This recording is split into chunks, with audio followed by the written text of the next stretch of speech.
Hi everyone, and welcome to today's stream. Hello.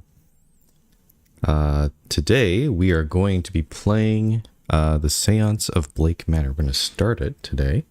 It's been on my my wish list for quite a while now. I've heard a lot of good things about this game from what I read online. I've seen some comparisons with Blueprint, which was probably one of my favorite games from last year. And so this one seems to be, the Séance of Blake Manor seems to be more of a mystery adventure, though it does take place in a house, a mansion, just like Blueprints. It does seem to also be more of a gothic horror vibe. We're going to check it out right now. So let's get right into it.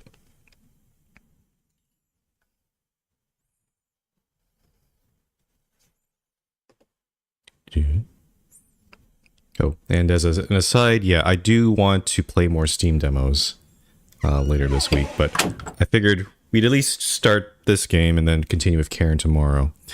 And then I'll probably do an extra stream for that. So, there's a content warning for this game. I'll just read it out here. Séance of Blake Manor is a gothic folk horror, and as such, touches on a lot of the human tragedies experienced throughout history. Every effort has been taken to find a balance between authenticity and sensitivity with the language used. The player's discretion is advised. I'm glad they put something like that out there. Okay. I did do a little bit of audio adjustment before the stream. It's a little bit down. But if I need to, as we play the game, we might readjust these in a bit. But yeah, let's get right into it. Start a new game? Yes, I would like to.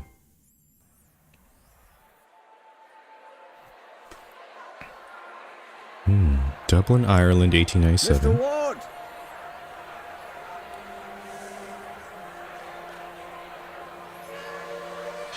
I'll waste no time, as there's none for wasting. I write from Blake Manor in Connemara. Yesterday, a guest went missing. A young woman named Evelyn Deane. Everyone here carries on as if nothing has happened. She has not left. Of that I am sure. This envelope contains £200. Please, sir, accept this money and come quick, for I fear she's not long for this world. A further £300 will be paid out if you find her alive. I know the west of Ireland might well be the far side of the world for its distance from you, but there's no one else to turn to. I hear you are an honourable man, a steadfast investigator, and, perhaps most importantly, godly. Godly? I pray for the girl that this is true.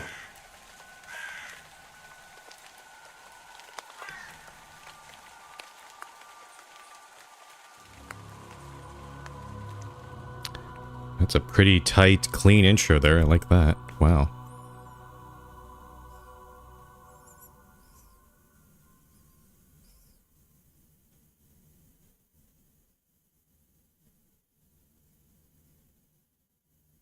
We're arriving late at night. Okay. On a Friday.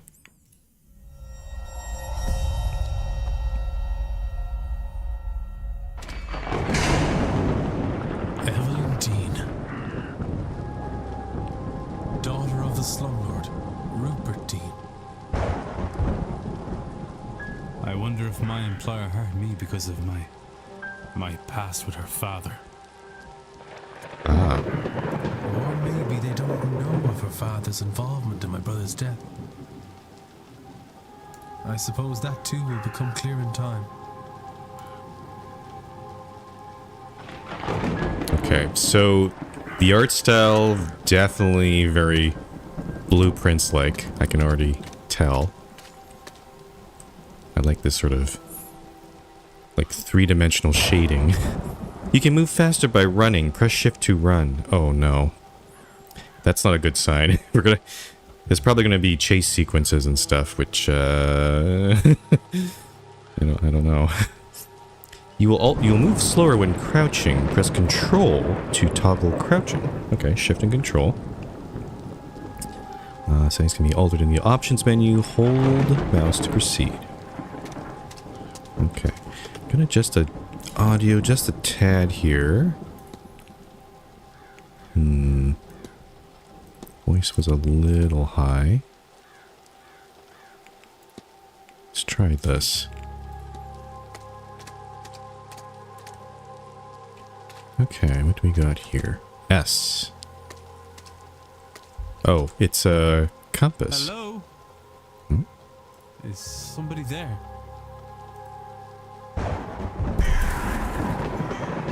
Okay. What in hell?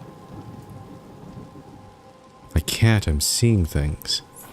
The lateness of the hour and the long day of travel must have my nerves on edge. Still, perhaps I will ask. You can check all the evidence you have in the records. Press 2 to access the records. The records contains a catalog of all the evidence Ward has gathered during his investigation. Some evidence can be examined or analyzed for further information. You can examine your hiring letter, for example. Okay, yeah, let's take a look at some of this. Hiring letter. Examine. Okay, so most of this was in the intro.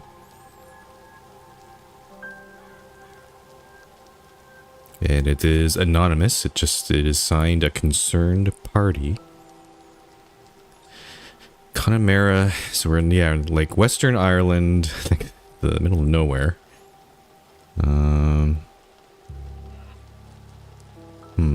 And again, here you are an honorable man, a steadfast investigator, and perhaps most importantly, godly. That one stuck out in my mind. It's also a little interesting that they hired this specific person, but again, he seems to think that maybe his family connections might be something to do with this. Photograph of Ms. Deane. Oh, interesting. Discussable with, I guess, 2 people here. We got some luggage. Discussable with, I don't know who that is. And then the map of the region. What's this?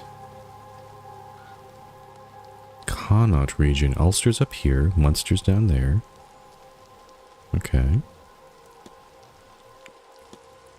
Blake Manor.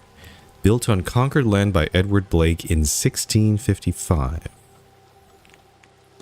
And this is identified as the washerwoman? I don't know how we came to that conclusion. I thought I saw a woman washing clothes in the fountain out front of the manor.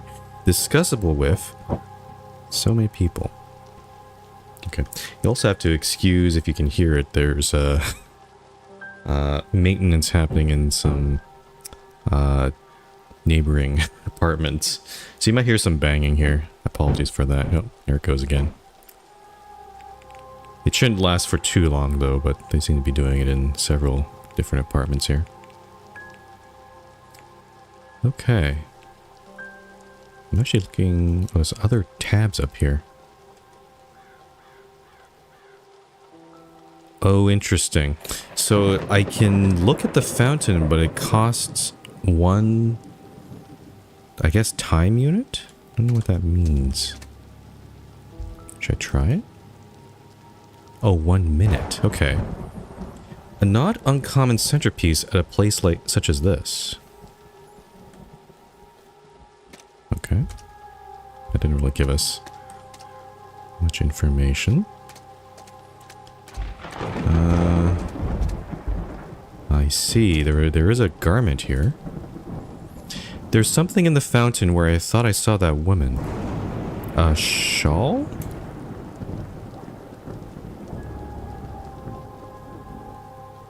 I got a bad feeling about this place. Can I pick the shawl up? Apparently not. Okay.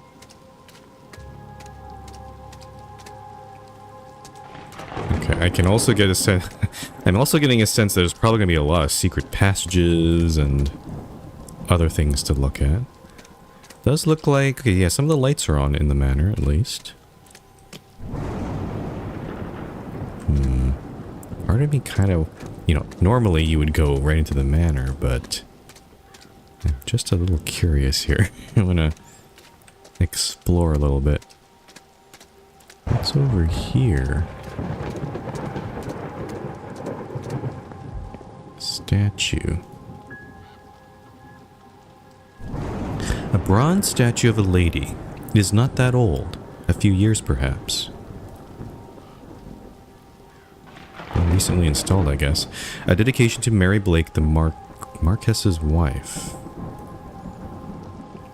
Though taken from us too soon, she will live on in our hearts and live through her kind and charitable deeds. Oh, we got a lot of... Whoa, a lot of extra things here. Idolized wife. Marquess Blake appears to have loved his wife greatly, even in death. She influences his life. Such control sends a shiver down my spine. Such control. Okay. Okay. Okay. At least we... Okay, so we've unlocked Mary Blake. We can talk with some people about her. That's good. Anything else interesting here? Doesn't seem like it.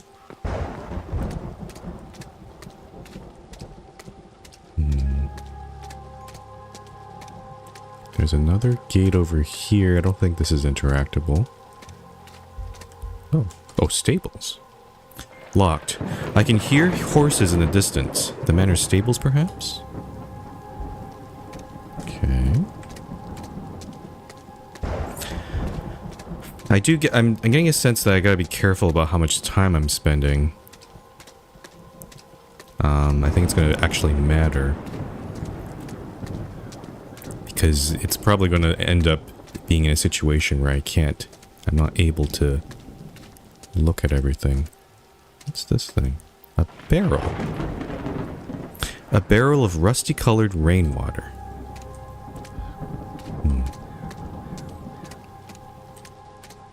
I also came to... So, when I was playing Blueprints, and I played it off stream last year, before I started streaming, and it did kind of have a sort of spooky vibe, but there were no jump scares, fortunately, in that game. But this one, oh boy. Maybe it was a mistake to play this. I don't want any jump scares, please. I should check with the front desk for any information on Ms. Deane's whereabouts.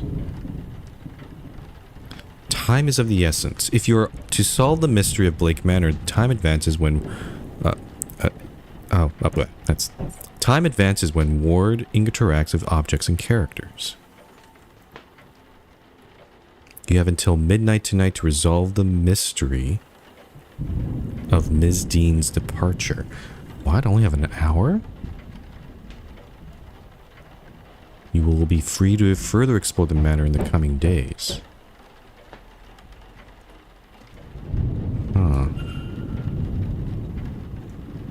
Okay, so maybe I shouldn't look at everything. I shouldn't get distracted.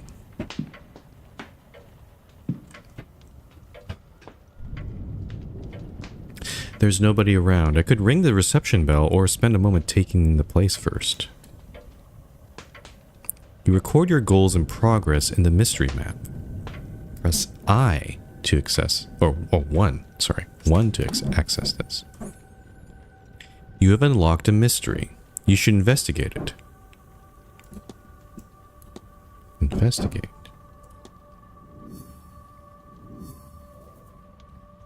Oh, I see. So hiring letter is connected. I see. Each mystery contains evidence and leads. Evidence provides information for your investigation. Leads provide guidance and avenues of investigation. Selecting a connection reveals context for why two nodes are connected. Okay.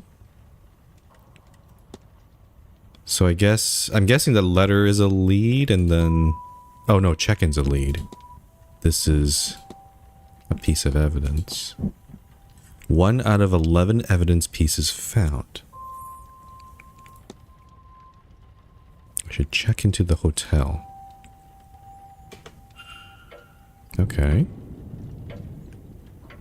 Since there's no one here, I think it'd be probably advisable to look around here.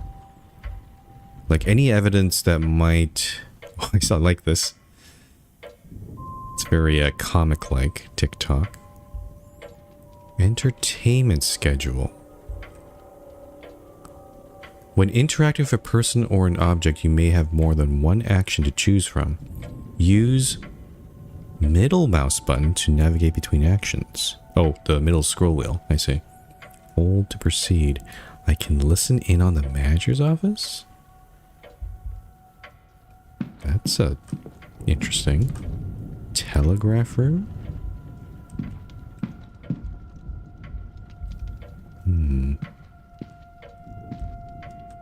Flyers, a bell. The Grand Séance, 31st October 1897. What's the date today? I think there's a calendar here. It's the 29th. So in about 2 days, the seance is happening. Luggage room. And the cloak room.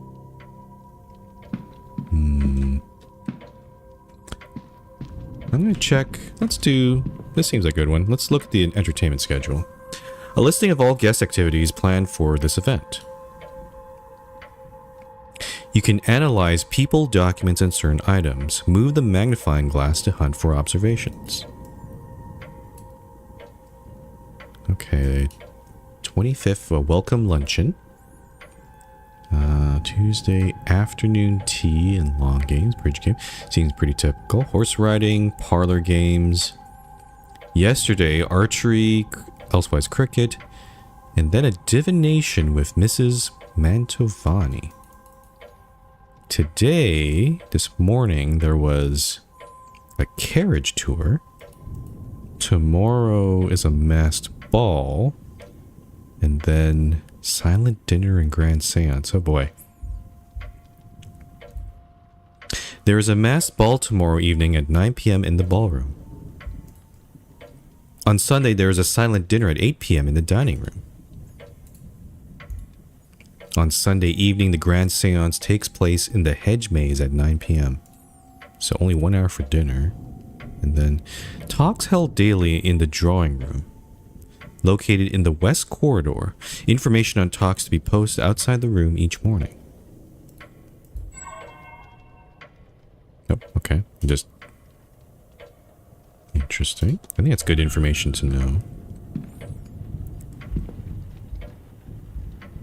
Should I listen in on the conversation? I might. I feel a little bit. Oh, I can actually look at private letters. But I can't open them, I bet.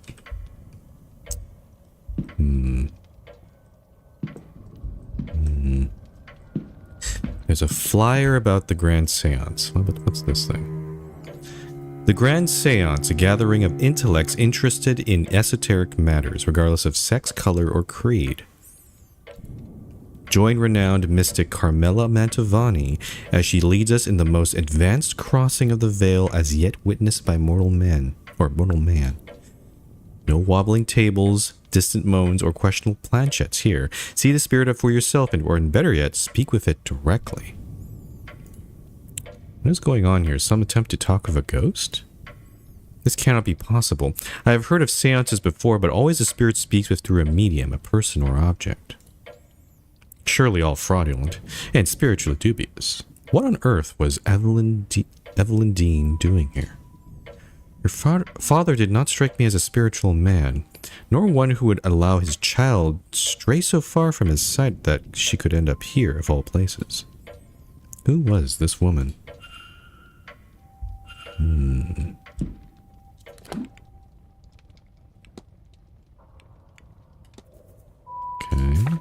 Just look around here. Conductor of the seance.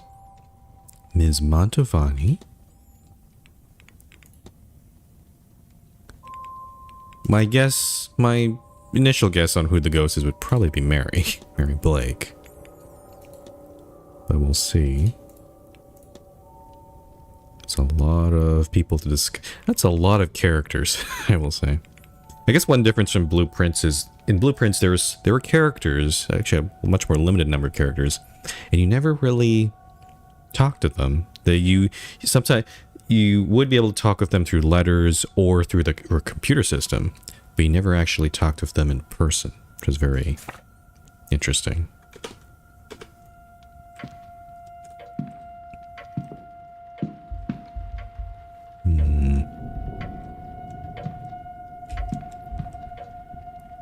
I'm gonna try listening in here.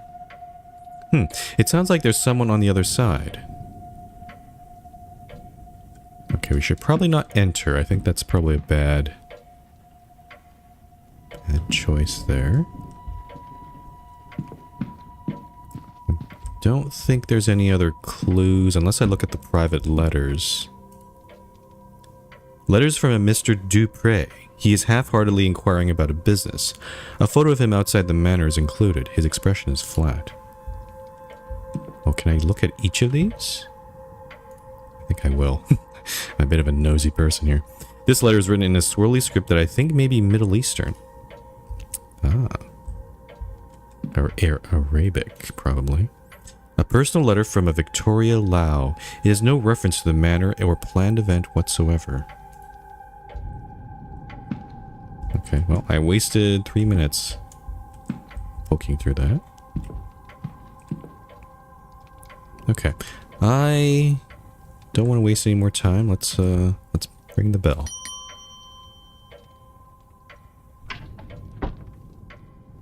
Ah, hello. Yes? Oh, this is voice acted. That's nice. Hello, I'm Declan Ward. I telegrammed ahead. I see. We did not receive your message, Mr. Ward. Our telegraph machine is broken. Oh. Regardless, I am Vincent Varley, the manager here. We are quite full at present, but we can fit you in. The tone of voice I'm getting from the manager, he seems quite annoyed. I'll send words that a room should be prepared, and I'll show you to it as soon as is possible. It shall be no later than midnight. But first, we require our guests to sign in, if you would. Okay. Oh, and then we can also look at when Ms. Deane signed in as well. Let's take a look here. Evelyn Deane. Ms. Deane signed the registration book a few days ago. There's a lot of names here, all signed within the last week. More than I thought there'd be. Well, there are a lot of people attending the seance, that's not surprising. Excluding myself and Ms. Deane, there are 17 others currently staying in the hotel. Wow. It's pretty much full. There's another thing here. A record of who arrived and departed and when. I noticed Ms. Deane did not sign out, so she's still somewhere around here. Only one guest has signed in with an X, meaning this gathering has unusually high literacy rates. And this is the last entry just before myself. Don't know who that is. Person X and a Father Lorcan Sinnott signed in after Ms. Deane reportedly went missing. Okay. I see you are busy for somewhere so remote, though it seems quiet around here. The seance has brought a great many visitors, it's true. Most have retired early to be ready for the weekend ahead. Ah, yes, the, Séance. I noticed the Miss Deane's name signing in. Does that happen to be Evelyn Deane? It is. Rather, it was. I'm afraid she's not staying with us any longer. Were you hoping to meet her? What does that mean? I was. She's, left already? She has, yes. Can I help with anything else? You can engage in conversation of characters by discussing evidence from your records. Certain responses will reveal new information, exposing more about the characters and their mysteries. Discussing topics will consume time. Oh no. Select discuss evidence to ask Ms. Varley about Ms. Deane. Select discuss evidence to proceed. Oh. Analyzed. What does analyze do? Oh, I can analyze his facial expressions. That's fun. Okay. Crack in glasses. They must be difficult to see through. The damage must be recent. Or surely he'd have them fixed. Unhappy expression. He looks profoundly displeased. Is it something with me or something else? Hand on pocket watch.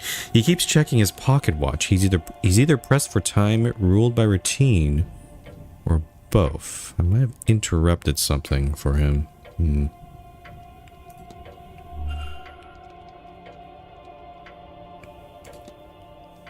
Okay. Oh, we can, and then we can use those to point. We can point those out to him. That's interesting. I was hoping people, luggage, all, is this everything?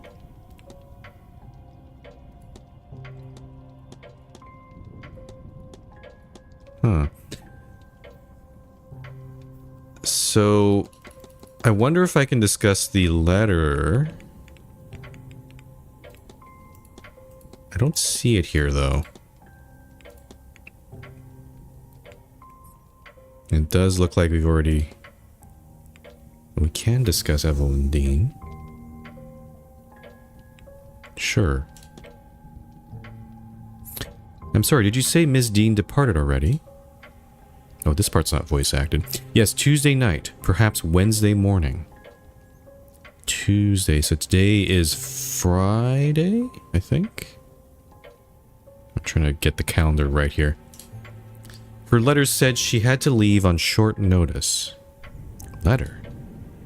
Ah, in truth, she took her luggage and left in the middle of the night. In the morning, we found only a letter and her payment at the front desk, and she also did not sign out from that book there. Would that be usual for her? I could not say, sir. This was the first time she stayed here. Find Deane's letter.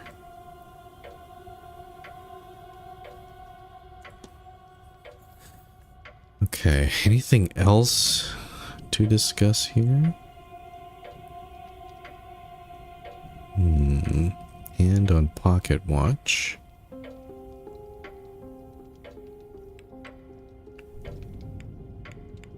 Interesting, the telegraph machine is broken. That's kind of convenient.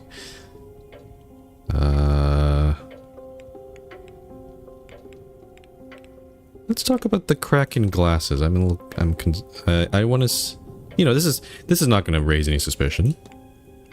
Did you happen to drop your glasses? It is nothing, sir. They are serviceable. I'll have them replaced after the event. Okay, that didn't really... Maybe the telegraph machine? You mentioned the telegraph machine is down. It is. Likely the storm shorted the battery. Terrible timing. I tried to wire up the replacement, but have had no luck. I'll have the groundsman look in the morning. Good to know. There's a lot of options here, but I don't want to waste too much time here. I could discuss about luggage. Cracking glasses. I could discuss his unhappy expression. Oh, you're right, sir. You look rather perturbed. I'm perfectly fine. My mind is on the hotel and event. Of course. Okay, he's being numb about this. Or mum about that. And on pocket watch. Could talk to him about the seance. It looks like you've gone to some trouble with this event. This seance is the first of its kind. It seemed prudent to put some expense into the event. What makes this seance distinct from any other? Well, I simply run the hotel and it would not be the best source for an in-depth explanation, but I'll try my best. A typical seance allows only limited communication with a ghost. Limited in that a medium is needed, a host, a device, etc. It's believed that at the right time of year, with the right collection of people gathered, a more direct form of communication could be achieved. And so those people have been gathered here at Samhain, where and when the veil is thinnest, to see if that is true. As I say, that is the belief. Whether you believe it, Mr. Ward, is up to you.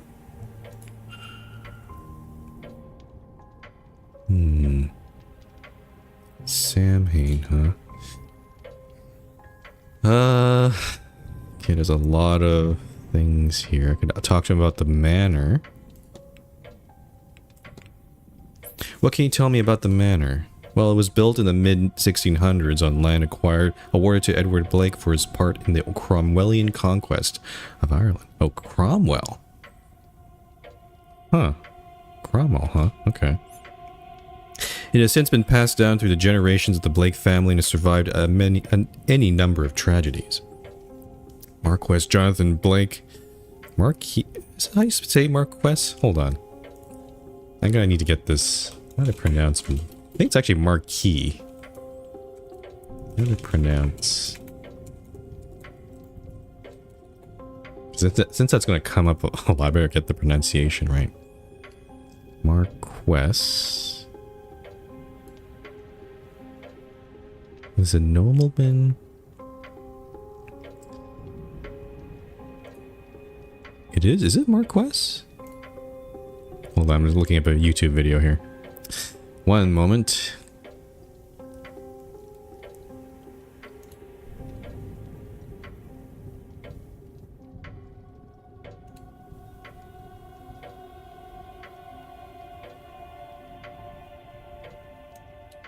Okay, it is Marquess. Okay. Marquess Jonathan Blake is the latest in the line to hold the title, with him and his son, young Master Walter, being the last two members of the line. It was the Marquess's initiative to open the manor as a hotel in 1870 to pull the place through difficult post-famine years. Ah, the potato famine. Yeah, I see. It's around this time, isn't it? Or several years back. So this was they opened the hotel in about, looks like 20, 30 years ago here. That's all I could say, though I suspect there is more information in the library. Should you care for more? Irish famines, okay. Okay, it's 11:18. I need to maybe. Okay, I'm gonna ask him about the pocket watch.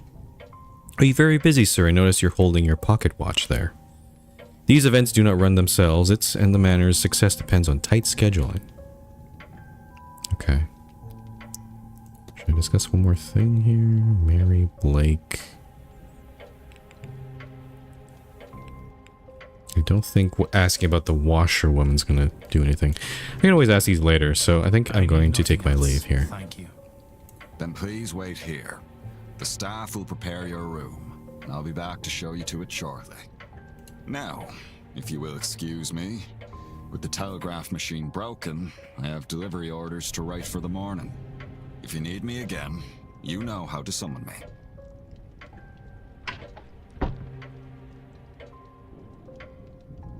So Ms. Deane was here but left. Her date of departure does line up with the letter I received. It would be good to see the letter she left behind. It seems my cutoff for investigating is midnight. I should get a move on. By exploring and interacting with items, you can progress the investigation. To see which items you can interact with, hold down space to enable detective vision. Oh, okay. Detective vision. Let's try this. Oh, that's a lot of items. Okay. Where would I be able to find that letter, though? That's the question. So I've already checked all these private letters. There's a luggage stand. I can place my luggage here. And there's a cloakroom. An atrium. Let me see if I can get some hints of how to proceed here. Oh, actually, oh, wow. I unlocked a whole bunch of things here. Okay, so we talked to Ms. Varley, or Mr. Varley. He has an unhappy expression. And the telegraph machine is broken, so we know all that. And then there's guest sign-in times and her signature. We looked at that as well. We asked about Ms. Deane. We need to find Ms. Deane, find Deane's letter. But where would I even... He would probably be in the manager's office, but he's in there, right? Is there a way to distract him, perhaps? Telegraph room. I could poke into here. There is a faint smell of burnt paper in the air in here. There's a typewriter. What do we got in here? Lots of little things. There's the machine. What is this? Oh. Battery, huh? Man, I'm always quite fascinated by these sort of old, you know, old machines, like how they set it up. It's like very basic electronics. So they have a battery here. Like there's no, all the wiring is also kind of exposed too, so you can kind of hear when this machine operates. Kind of hear a lot of the like the electrics going. I'm gonna read this page. It seems somebody was trying to follow these instructions, but what's the required output voltage? What does it say here? A voltaic battery is built by stacking cells to reach the required voltage output. This diagram shows a voltaic battery with an output of 4 volts. Okay. A cell is made up of 2 discs called an anode and a cathode, separated by an electrolyte bridge. That is how batteries work. So copper, electrolyte bridge, zinc. So in this one you have 4 sets of those, so that's, yeah, 4 volts. But the required output voltage, as we saw there, is 6 volts. So we need like 2 more stacks there. The hotel's primary means of communication with the outside world. Apparently the battery is dead. It requires 6 volts. Poke the battery here. These burnt out discs are where the smell in the room is coming from. I'll remove them in case there is any risk of fire. I think I'll need to replace the discs before I can do anything. Oh, so all 4 of them are actually burnt out. Okay, I guess we took those. I don't know if that's a good thing. There's a desk here. I can't see anything of note in here. Shoot. Okay.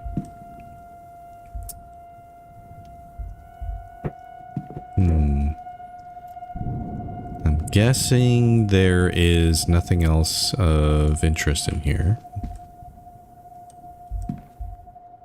Envelope. Oh, there's some envelopes here. Empty envelopes for letters yet to be written. Oh, okay. That was a waste of a minute. I could check the desk. Ah, there is.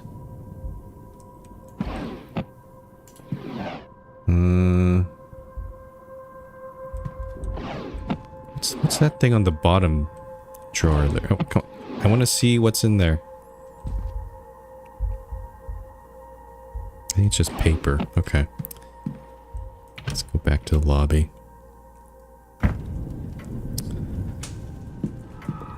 Whoa. What was that? Did you just see that? There was like this red thing on the... when I just passed by this pillar. Or it might have been... might have been the fireplace.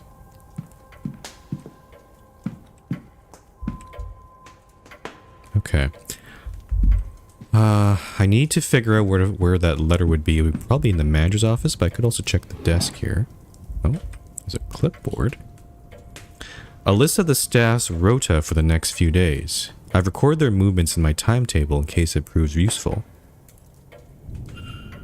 Staff rota. Having looked around out here, I'm not sure Ms. Deane's letter is still being kept in the reception area. Likely the manager has it in his office. I don't think I can get in there though, right? This is probably... Oh, yeah, he's gonna... Sir, this area is for staff only. I would kindly ask you to leave this room. If you need assistance, you can ring the bell in the lobby. Yeah, I figured I can't just enter there. So, okay, so it is Friday 29th. He claims that Ms. Deane left on Tuesday night, so that would have been the 26th. We need to figure out how to distract the manager. I'm not sure how to do that. We could check the other rooms in here. Ooh, all the luggage is in here. There's a vent here. An ordinary vent, except there seems to be something stuck inside. The grate is fastened firmly to the wall. I can't get it out. Huh? Oh. What the heck? Fallen luggage. What happened here? Oh god, I'm gonna get... I'm gonna get jump scared here. I don't like it.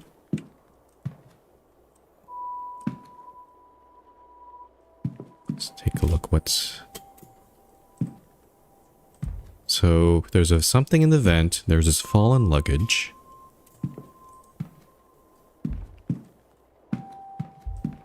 There's a trunk over here. I don't think the letter would be in here, and this doesn't seem to help with...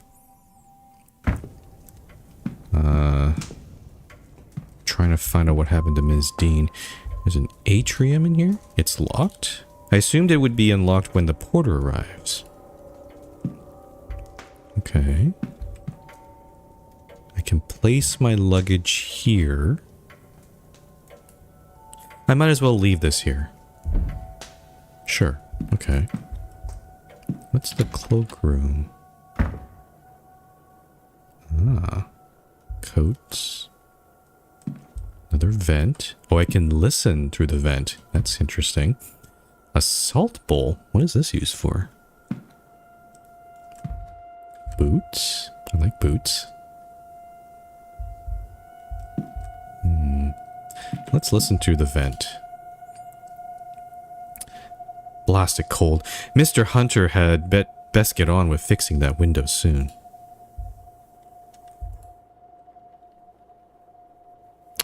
Oh, there's a window in that room. It seems to be open.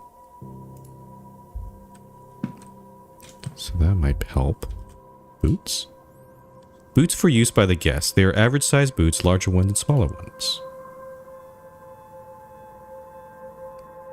If I want to determine what... oh, so it's 11:30. If I want to determine whether anything suspicious happened to Ms. Deane before I retire from that, then I'm running out of time.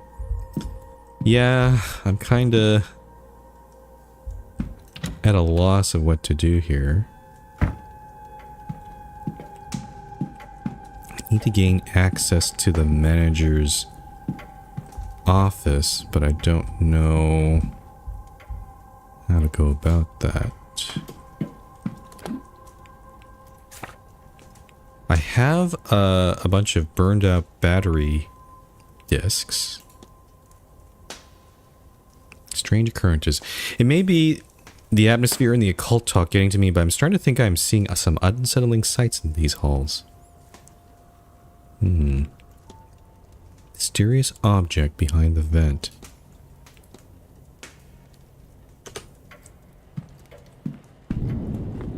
Okay, I'm just gonna... Can I poke outside? Yes, I can. I'm not gonna waste any time doing this. The window is open.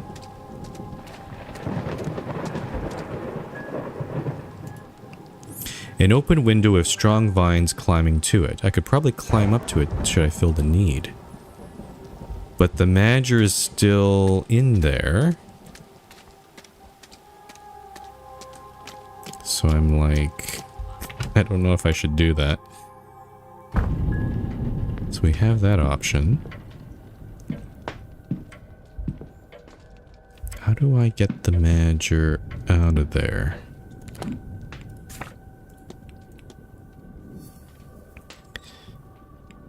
Gain entry to the office. I need to get him out. Maybe I need to talk with him and tell him to go somewhere else. Let's try again. Let's try the bell.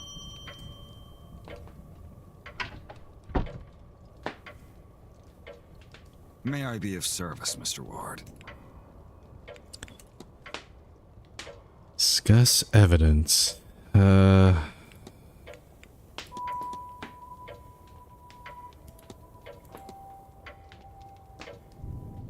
Unfortunately, I don't think there's anything in here that might get him to get out of the office, though.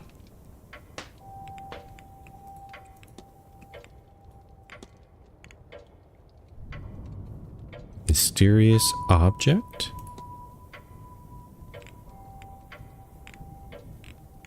Discuss this one. Someone seems to have put a strange object inside the luggage room vent. Did they? Well, I'm sure they had good reason for it, although I can't imagine what it might be. Thank you for bringing it up to my attention. The groundsman will have the tools to deal with this, I'm sure. Oh, maybe I shouldn't have told him that. Shit.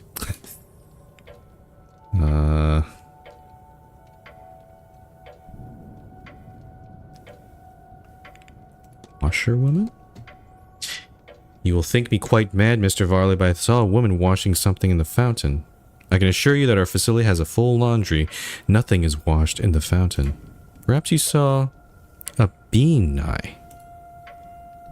It would be fitting for the time of year and the gathering here, though unfortunate for whoever's clothes were being washed. What's a bean eye?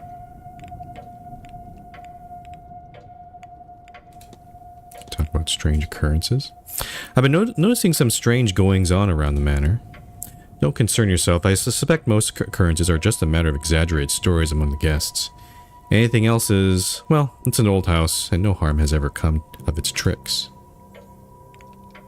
I need nothing. Then please wait here. Now, if you will excuse me, with the telegraph machine broken, I have delivery orders to write for the morning. If you need me again, you know how to... He's writing delivery orders to fix the telegram.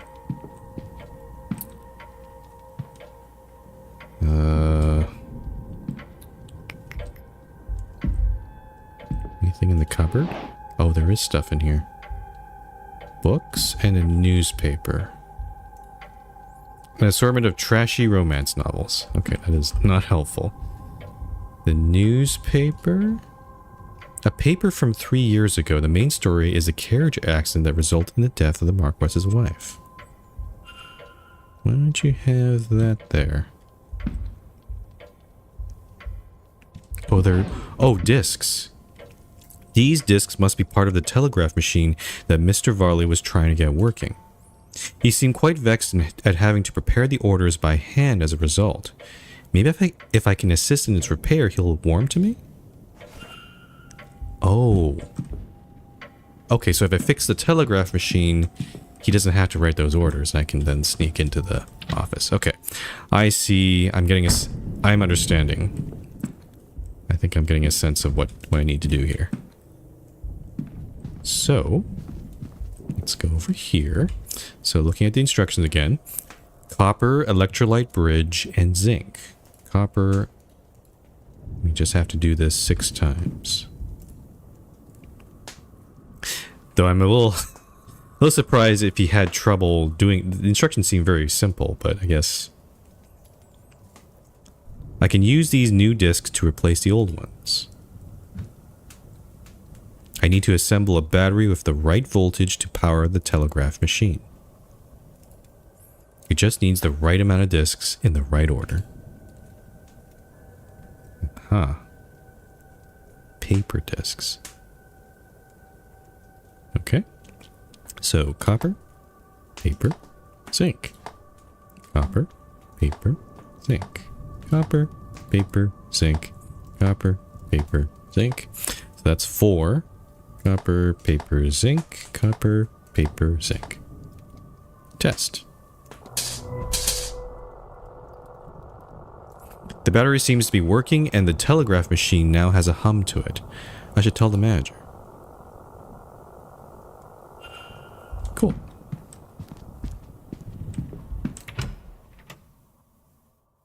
I will ding the bell.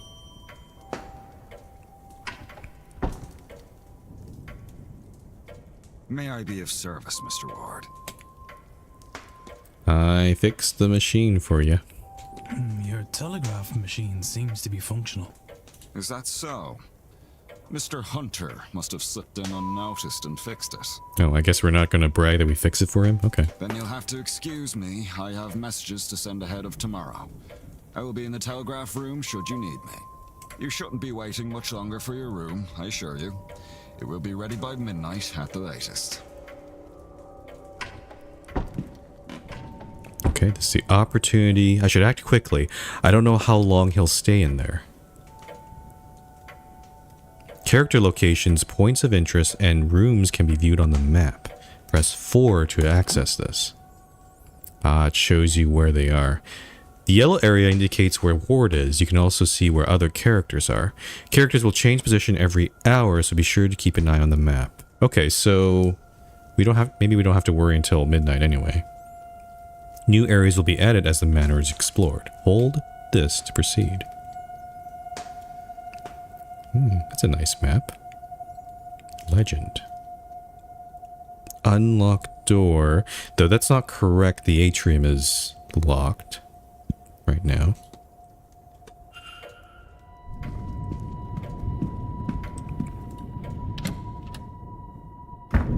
Okay. What do we got here? Hat box, newspaper, letters. Let's take a look here. Mr. Varley's mid-draft orders. He's requesting payments hold off until the event is over. There's a clipboard here. A record of who is in which room. Useful information to have. Oh, it's very useful. There's something under it. Ah, there it is. There's the letter. Let me look at these other letters first. Stack of letters. Various letters from the guests making requests of the hotel for the duration of their stay. Oh, what is this? That's a bunch of insects? Though there's a spider here. Staff roster. I've looked at all those. Room rack.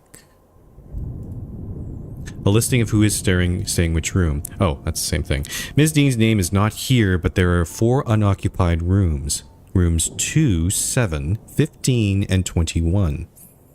One of these must have housed her. Ah. That's good to know. The window is still here. Oh, I can also climb out. I could do that maybe too, in case if I just go out this way, I might end up getting caught. I think, yeah, this is Ms. Deane's departure letter. On his desk? Strange. He must have been examining it when I arrived. It's signed. I wonder, does this match her signature in the sign-in book? Are there any differences between these signatures? I remember seeing it pointed out in the trailer. It points this out very effectively. So there is the E is a little weird. The D is a little weird. The end of the Y is a little weird. These signatures are close, but they don't match. Somebody else wrote this letter of hers, but who and why?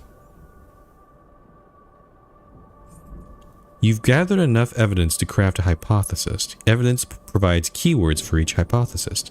Press 1 to access this.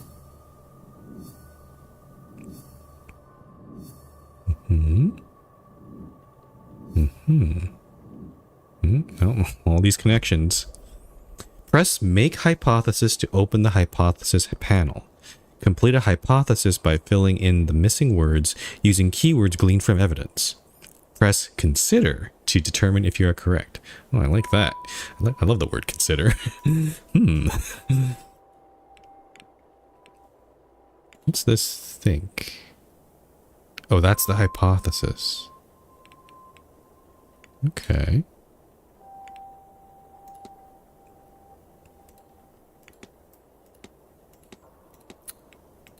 I see. I see. So each of these things provides a word or a set of words. I have to fill it in. Okay. So simply Ms. Deane. Ms. Deane's departure letter is forged, right? Consider. What if? I know what happened here. So, Miss Deane didn't leave the hotel, and somebody wants us to think that she did. But who? Can I learn anything about the culprit?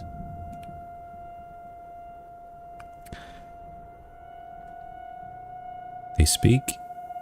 Oh, is it all of these or some of these? I'm not sure. They speak English. Yes, this is true. But it seems likely that all the staff and guests would. I'm unlikely to find the culprit based off this. Okay. So we're just going through his thought process here. They can write. Of course. Educating the people over here isn't exactly the Crown's highest priority. As a result, literacy rates are low enough in the west of Ireland. So interestingly, based on the sign-in book, everybody was able to write their own signature except that one person who wrote X.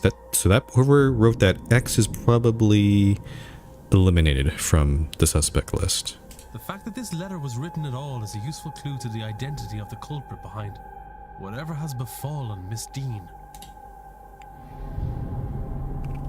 She did not leave the manor, though somebody wants people to think that she did. Completing the hypothesis is critical to advancing the mysteries and finding Miss Deane, as each successful hypothesis will reveal facts about the culprit. Information you know about the culprit will appear on the panel to the left. Use it as the story unfolds to eliminate suspects on this screen. For now, it's time to get some rest. Hold this to proceed. Oh boy, it's it's reminding me of the Guess Who, that board game where you're like, oh, does he have a mustache? Does she have a wig? Are they wearing glasses?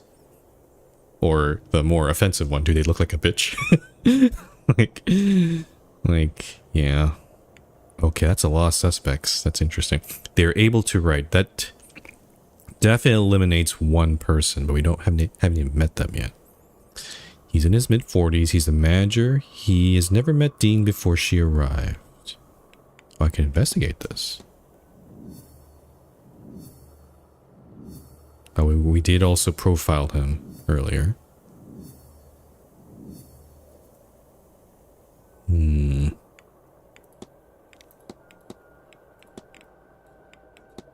there's something going on with him. We don't know. We haven't discussed these two things with him. Okay.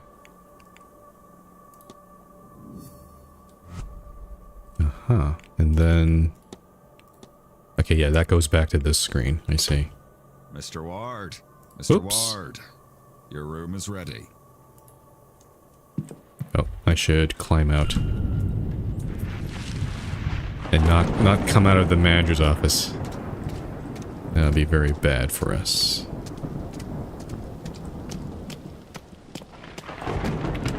Coming through this way. Mr. Ward. Your room is ready. Mr. Doyle has taken your luggage ahead.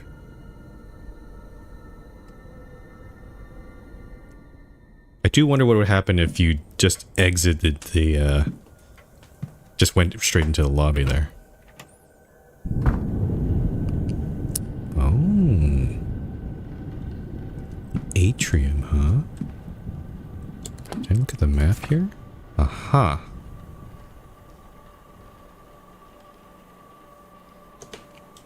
So there's a drawing room here. This again reminds me of Blueprints. There's also a drawing room in that manner, so that's kind of cool. We have closing preparations, the ballroom for the ball tomorrow. That makes sense. Ooh, yeah, it's a piece of fancy suit of armor there. Portrait, shield. Library. So I could go upstairs. Oh, what is this? Strange device. A strange contraption. I wonder what its function is. What is it measuring? What a weird thing.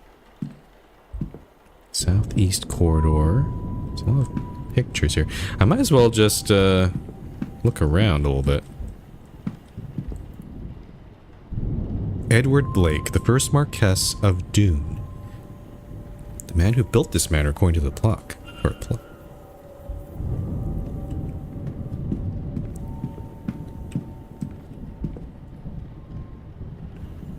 This plaque tells me that this is Walter Blake, the Marquess's only child. Good information to know. Oh, the repairmen are drilling things now. I'm not entirely sure what they're doing, to be honest. But they're doing them in neighboring apartments. Family photo. Jonathan Blake, the owner of this estate, painted here with his young son Walter and late wife Mary. I like how they all look like very shaded expressions here. Oh. Who is that? Seems like the ghost of Mary. Where did she go? Was that a ghost? Get a grip, Declan. You're tired and this place is getting to you. Boy, I don't like jump scares. Please no jump scares. It's over here. Northeast corridor and then... the wash closet. Okay. Not gonna waste too much time here. I'll talk Head with up the stairs. The porter will show you to your room. Okay. Unfortunately, I can't talk with him about those other topics, but guess we'll have to go with it. Where is the porter? I saw on the map. Is it this guy here? Guess I'll find out here. Another painting.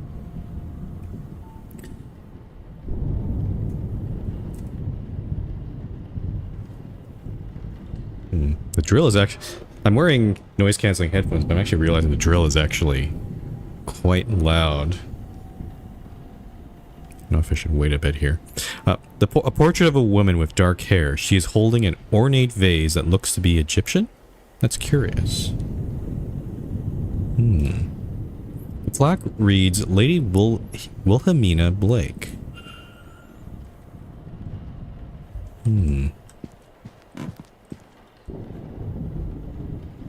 Yep, This room's yours, sir. Number 4. Number 4. Was that one of the open? Is that one of the available rooms? I can't remember. Actually, I could actually check my evidence here. Yeah, wait a minute. Wait a dang minute here. Hold on. Well, actually, why are these rooms specifically? So this one says 2, 7, 15, and 21 are unoccupied for this event. Ms. Deane must have been staying in one of those rooms.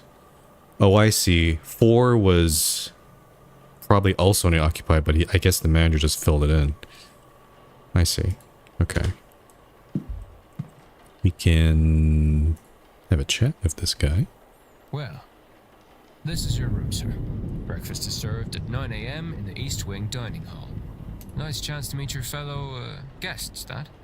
Oh, I also put your luggage inside, sir. Anyway, sleep well and all that. Okay. Guess we can't have any more chit-chat. Gonna do some analysis here. Sunken red eyes. His eyes are red as if something is irritating them. Allergies? Unusual Celtic cross. Though it seems somewhat different to many I've seen.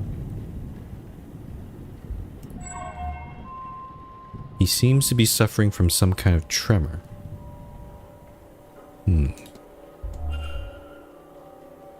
Okay. Gosh, there's so many. I'm having a suspicion that the game is just gonna give us all of these little pieces of evidence, but I think a lot of them are actually red herrings or dead ends. I think the game is going to start to turn into a game of trying to sift through all of this to find which one is actually relevant to solving the case here. All right, 1, 2, 3, 4 is right here. Okay, it's almost midnight. I could spend a little time looking around. Painting. Window. Mounted fox. Boy. Let's look at the dressing table. There's little of interest to me in here. A fine gramophone. Not the kind of thing I was expecting to find in my room. Stranger still, it does not come with any recordings. Oh, we could... I bet there might be a case when we might acquire a record. We could pop it on there. It's a chair. Painting. Yeah. Oh, just antlers, huh? Got the luggage here. Is it my imagination or has this been opened? Certainly nothing seems missing or moved. Second guessing. Wardrobe. Nothing here catches my eye. Painting. An empty landscape. There's not much else to paint around here, I suppose.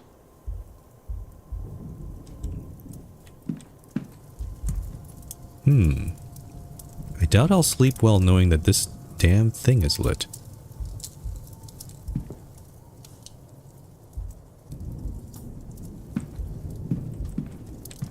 Antlers here. I'm unsure what beast this came from. Okay, I guess I'll look at the bed. Freshly dressed with good quality sheets. I should rest. Not yet. I'm just gonna go around here. Nightstand. Oh, there is... Is that the Bible? Oh, no, something else. A guide to local flora and fauna, though the locale in question seems to be in the north of England. Okay, wrong region. Mounted fox. An intelligent and sly creature, though those traits do not seem to have helped it here. Oh, and it's midnight.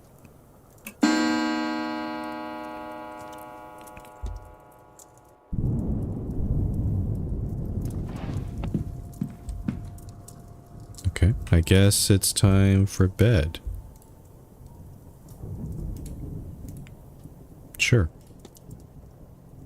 I don't know what happens if you just keep doing stuff after midnight. But I won't risk it here. Oh, what is this? Oh no. Oh, I don't like the... Oh, I'm scared. I don't like this at all. What? Why are my footsteps so heavy? Okay. That is creepy. What the hell? So red candles. Oh, these look like weeping angels. Like from Doctor Who. There's a skull on them. Okay. I don't... I'm starting to regret playing this game a little bit. What is this? What? Huh? 1, 2, 3. Okay.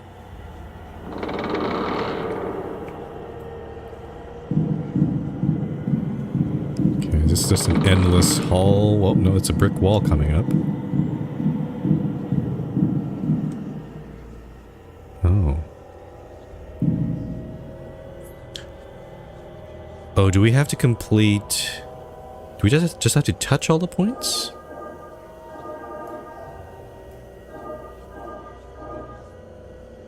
I'm using my mouse to drag. Okay, oh, yeah, complete... Basically complete all the lines, it seems. Let me see. What is that? An obelisk?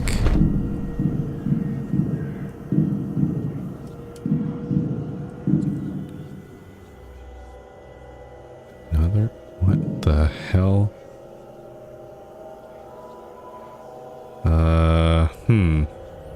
How would you complete this one?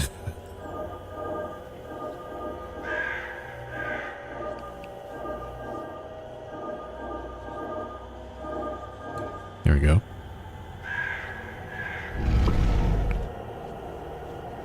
Okay.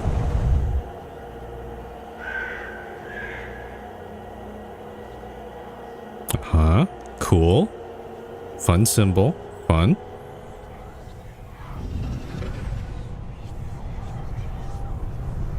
Mm-hmm. Yep.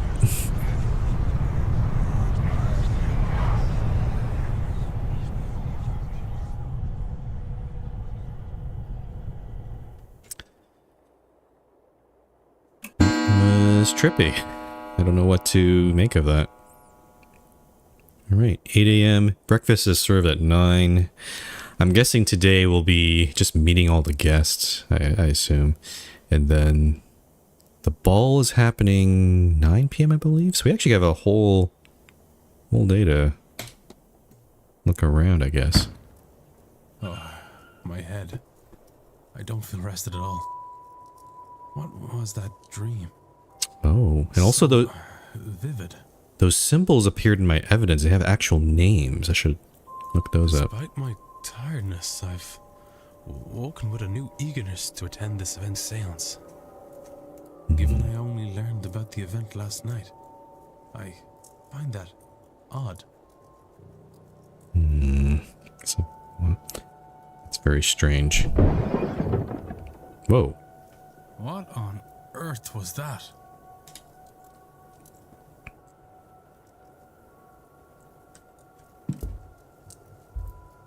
That was a weird racket. Let's take a look.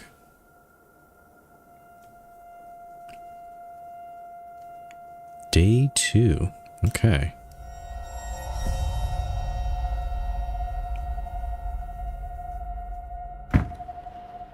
Oh. Whoa. Is that it? How fast must it have been going to break through like that, Mr. Hunter? Hard to say, Mr. Sham. Some of the wood up there needs replacing, so all they had to do was hit the wrong part.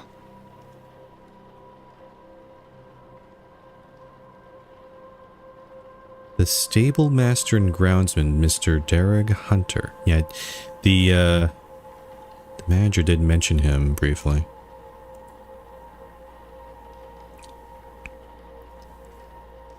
We also, yeah, so Ms. Hisham. There's oh, hello. Hello, fellow religious person. Well, actually, I'm not religious, but my character is a cleric. Given the attire, he is likely Father Lorcan Sinnott.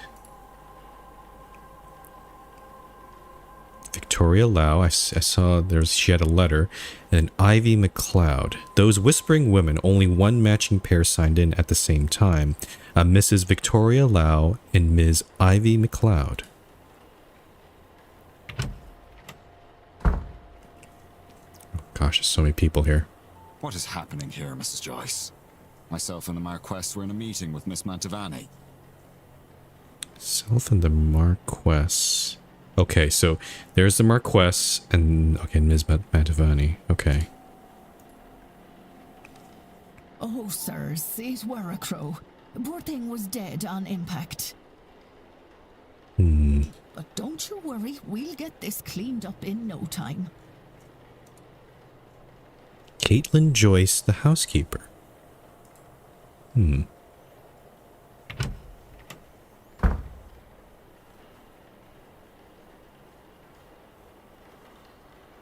Sorry, Marquess.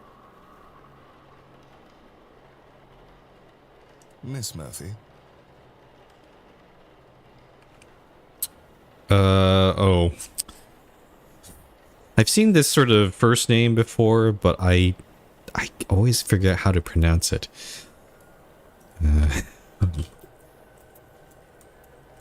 I don't know that many Irish people, so some of these names are kind of. Let me see. How do I pronounce? Oh, really? Oh, interesting. So I'm looking it up. So one pronunciation is Saoirse, and the other one is Saoirse. And I'm looking at, apparently what the person says, both are correct depending on the region of Ireland. Saoirse, Saoirse. Saoirse, Saoirse. The most common way is to pronounce it Saoirse. Okay, Saoirse Murphy. Huh, I'm learning something today. Cool. I was just coming to get you for young Master Walter. He won't eat alone. The food'll go cold for long. Okay. Ms. Murphy, the cook. Well, then I shouldn't keep Walter waiting any longer. Come, I shall leave the rest of you to it, and trust everyone to have a good day. The Marquess of Doone, Jonathan Blake. Would the boy in that painting be the master of the house, Walter? Yeah, we did. We did look at that painting up. Wow, it's a big commotion already. The commotion seems to be drawing a crowd. Is this everyone then? Except maybe everyone except Ms. Deane, of course. What's all this about a dead crow? Would that be a bad omen for anyone traveling today, yes? Please, Mr. Coventry. Oh, Finn's being here is bad enough omen. Wait. Some decorum, please. Interesting. So Simon Coventry. Oh no. Speaking of Irish names, Rory Callahan and Fiad Callahan. I'm gonna assume that's their pronunciation. Hope they didn't screw it up there. She said far worse about me, and it all true. Aye, it's a bad omen, Coventry. No doubt about that. Who is this guy? Is this Mr. O'Finn? Mr. O'Finn. He wasn't in the sign-in book. He must be the X. Domhall O'Finn. Oh. So he's not... It is possible, there is a possibility, that this person may have just signed X, but they are actually illiterate. So it actually doesn't necessarily eliminate him from the suspect list. So I was actually thinking maybe it was a kid or something, but the only child in the manor, at least so far, as far as we know, is the Marquess's son. Oh, so many characters. And it didn't show up in your cards, Mrs. Erickson. Oh my. Oh, are there like tarot? Is there a tarot card? I think tarot cards would definitely be a thing here. Woman in mustard. This description kind of reminds me of Colonel Mustard, so I wonder if that's kind of intentional. Show some respect. Mr. Dupre, can't you keep your woman in line? Or is your dynamic the other way around? Okay. Mrs. Darcy is not my woman, Mr. Scarrett, nor am I her man. We are people and belong only to ourselves. Interesting.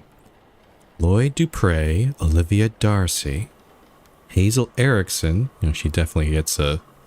She seems like a tarot reading kind of vibe here.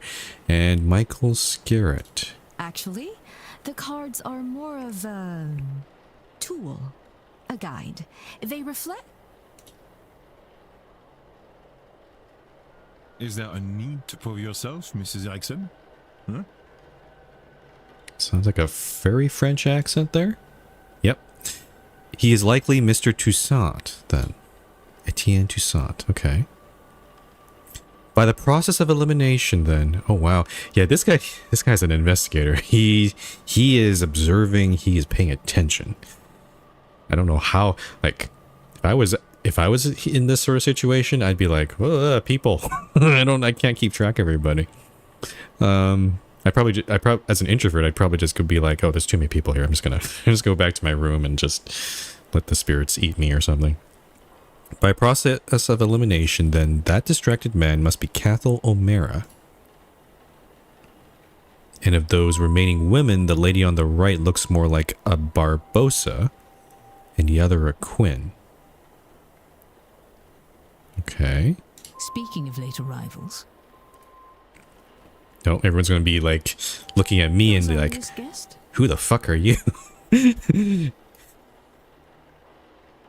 Yeah, oh, they all turn to me. Yeah. Oh, I look also really scary myself. Jeez. I look kind of intimidating.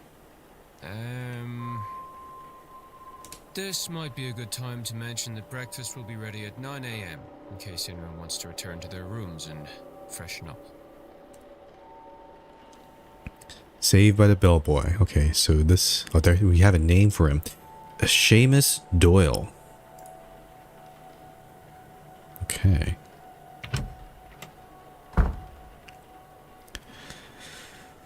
One of those people must be behind Ms. Deane's disappearance. I think it could be more than one. It could be more than one.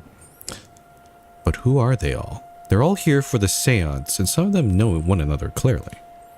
Do they all know one another? Am I clearly an infiltrator? I can't think on that too much, or I'll grow paranoid. All I can do is a job, investigate her vanishing, and probe into these people. One of them is behind it. The more I can learn about them and their reasons for being here, the better chance I have in finding her. I should make a record of their movements. It might be helpful to know what their plans are and when their rooms are free. Okay, I'm gonna sneak in, huh?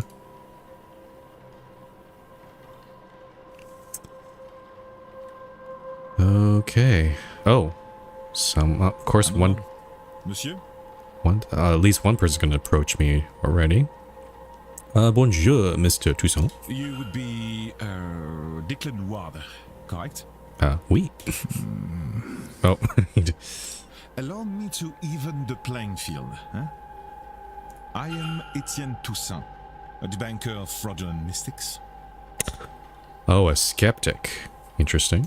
And it's the topic of fraud I wish to speak with you on.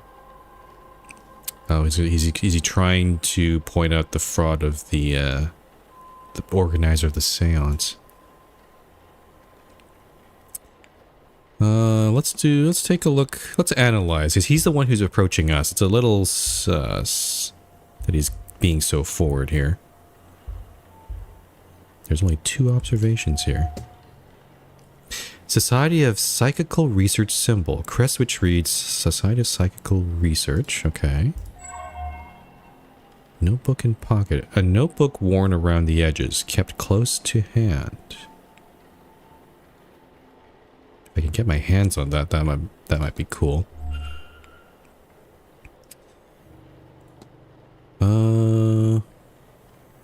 What can we discuss with him here? So, okay. Like, it's not just the evidence that we can discuss. We can also, like, we can discuss everything here. So let's start, let's indulge him for a bit. Let's talk with, what does he mean by this fraud? Searching out fraud must be easy work at an event such as this. In what, oh, I don't know if I can do a French accent. In what way, monsieur? It is a seance. Surely everyone involved in running it is a charlatan and the rest naive fools. Au contraire, monsieur, many of the guests are true magical practitioners. Oh. Okay, so he's actually on their side? That's interesting. But at a gathering such as this, there is likely to be somebody working to take advantage of the more vulnerable attendees, those who merely believe. Okay. Lots of topics opening up here. Let's talk about magic. What do you mean by magic? Excuse me, but did you say that there are people here who think they can perform magic? No. I said there are people who can people here who can perform it. Who think they can perform. Okay. You are, I know, not of this scene, but believe me when I tell you, magic, rituals, ghosts, it is all real. Okay, so not a skeptic. It is hard, of course, and expensive in what it takes, so it is not commonplace. Easier for some to fake. This is ridiculous. To you right now, maybe, but you are here now and you will soon see so many unexplainable things.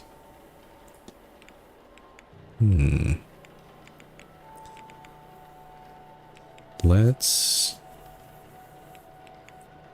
Tell me about yourself, Etienne. So, Mr. Toussaint, tell me about yourself. I'm an academic with a particular interest in the supernatural. What of it can be proved or disproved? Enough people work to prove its existence, but not so many try to mark where fraud begins. I take it from your accent you have traveled far to be here. Some distance, I will confess. I am accustomed to traveling to England, London especially, but this is significantly farther west. As for my origin, France, Paris, nowadays, though I was born and raised in Reims. Have you ever been? I've never left Ireland. I hope someday you have the opportunity. In the meantime, your country is quite beautiful in its own way.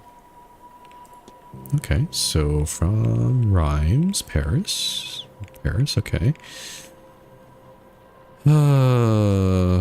What should we talk about? Let's talk about Evelyn. Do you know Ms. Deane? We have met once or twice, but never exchanged anything more than small talk. She came off as pleasant, though I suspect there was more to her than she let on. Certainly I was right, as it is clear to me now that many guests have complex relations with that woman. What an interesting life she must lead.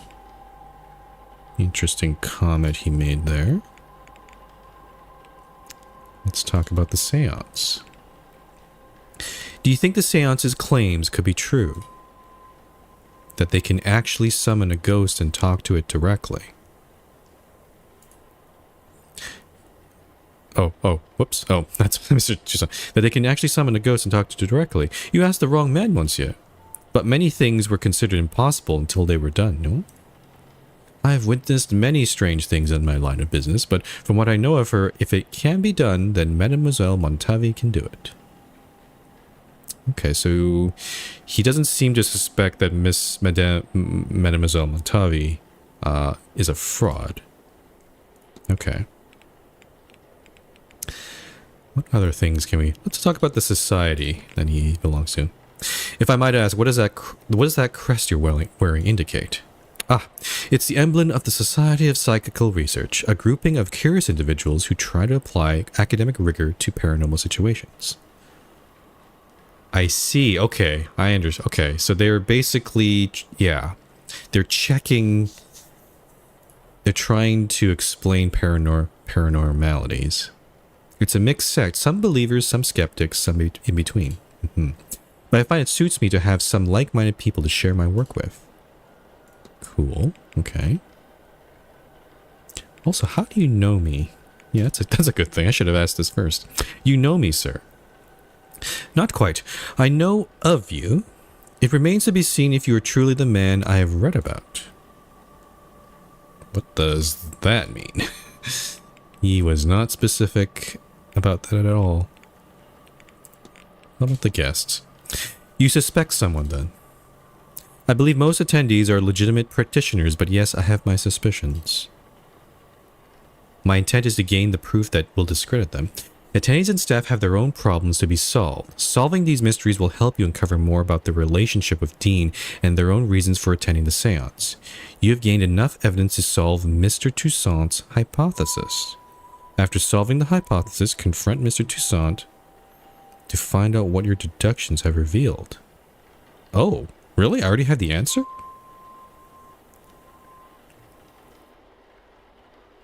To find out, to solve Mr. Toussaint's... So, he suspects one of the people in here is a fraud. And the game is telling me you already have enough evidence to determine that. I haven't even talked with any of these people. That's interesting.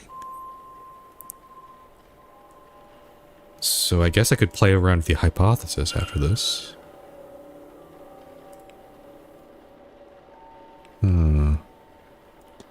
But let's talk about these other things here. I'll just talk with everything here. Oh, proof. What does this mean? What sort of proof would suffice to show someone to be a fraud? Any number of things, monsieur. Catching them in the act, of course. But a record of their methods, a letter admitting they are faking it, even a confession would do, if witnessed by somebody of standing. I'm sure you will know it when you see it. Let's talk about Vincent Varley. Have you spoken to the manager? Monsieur Varley, not extensively. I don't take him as one for idle conversation. My kind of man. What about the strange device? Have you studied the strange device in the atrium? I have, and it is strange indeed, but this place has other similar devices. I'm unsure if it means anything or is purely for display. Let's talk about strange occurrences. Have you noticed anything strange happening about the manor? I've noticed handprints on my mirror as if it were cold. Not the strangest thing, or at least I have seen stranger through my work. And hauntings? Increasingly, I think I see strange things around this manor. The power of suggestion will do things to the mind, Monsieur Ward. Figments of the imagination, perhaps, but perhaps we'd best err on the side of a believer for now and leave them be, no? And your notebook. You always carry that notebook with you, Mr. Toussaint. More often than not? There's a lot to record. Best I don't chance it to something fragile like memory. You agree, no? I've seen you making notes in your journal, oui? Okay, and there's no more evidence to discuss. Let's form a hypothesis. Okay. 6 out of 16 evidence pieces found. Room 6. Oh, he's 2 rooms away from me. Oh, we're making a hypothesis on what he's trying to achieve, not the actual answer. I see. So Mr. Toussaint's goal is to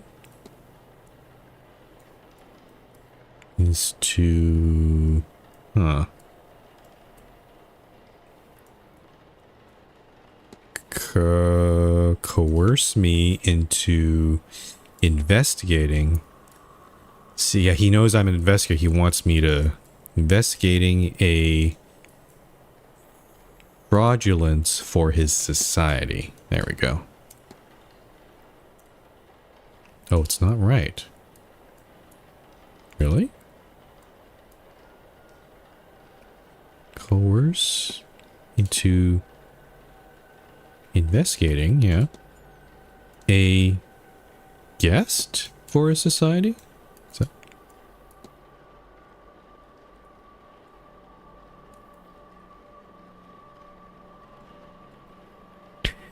Am I missing something here? Mr. Toussaint's goal is to coerce me into investigating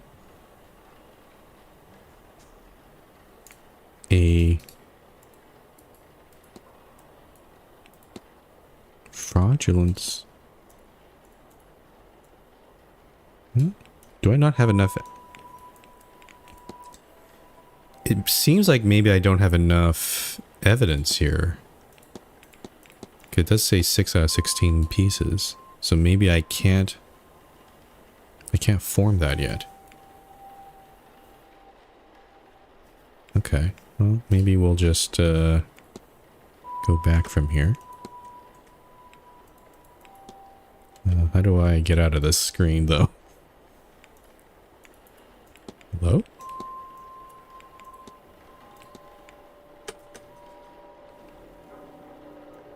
Wait, can I not exit this screen? That's strange. Exit tab?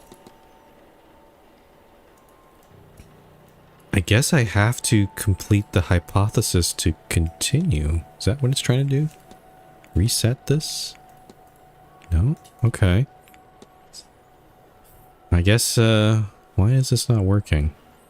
Is to research me into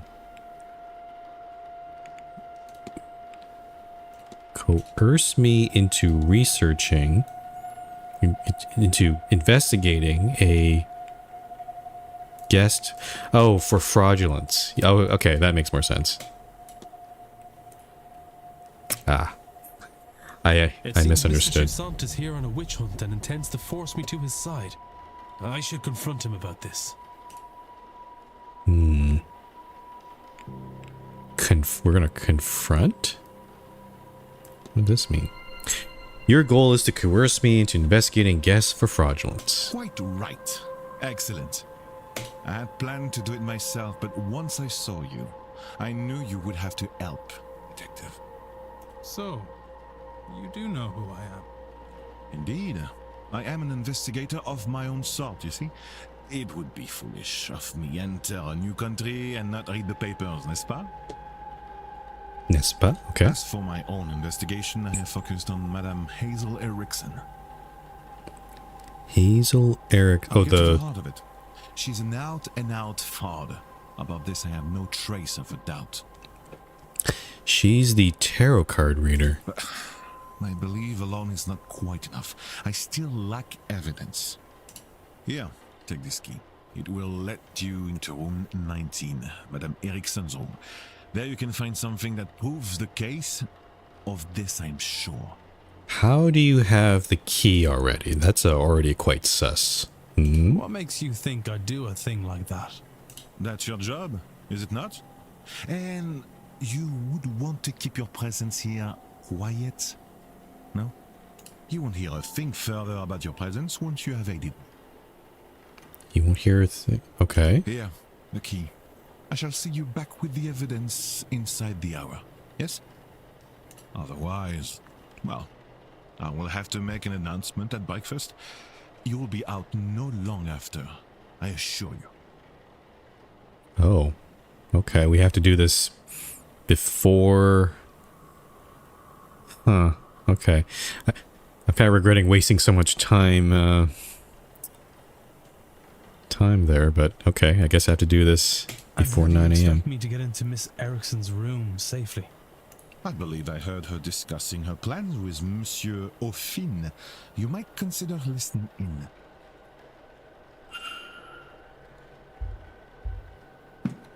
Okay. Target Hazel Erickson. Room 19 key. Confront. Act. I see. So we should probably listen in on her.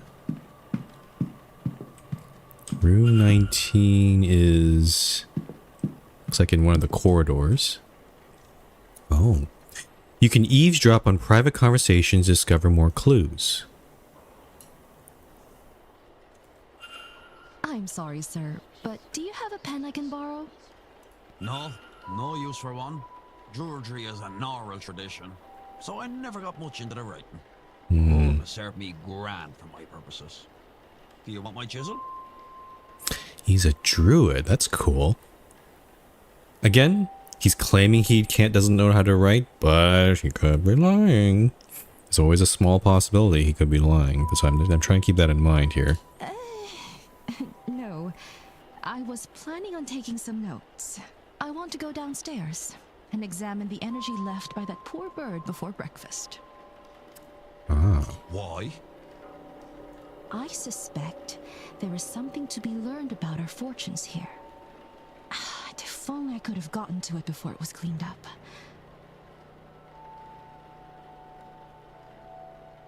So she wants to examine the bird. Aye, well, I suppose some folks here have never gutted a bird to read its entrails before. Is that some kind of Irish saying? Where's Miss Erickson from? No. Oh, well, you'll excuse me then. It sounds like she has an American or Canadian accent? I don't know. Mr. Affin doesn't write, and I didn't see his name on the sign-in book. He must be the person who marked his name with an X. I'll make a note of that.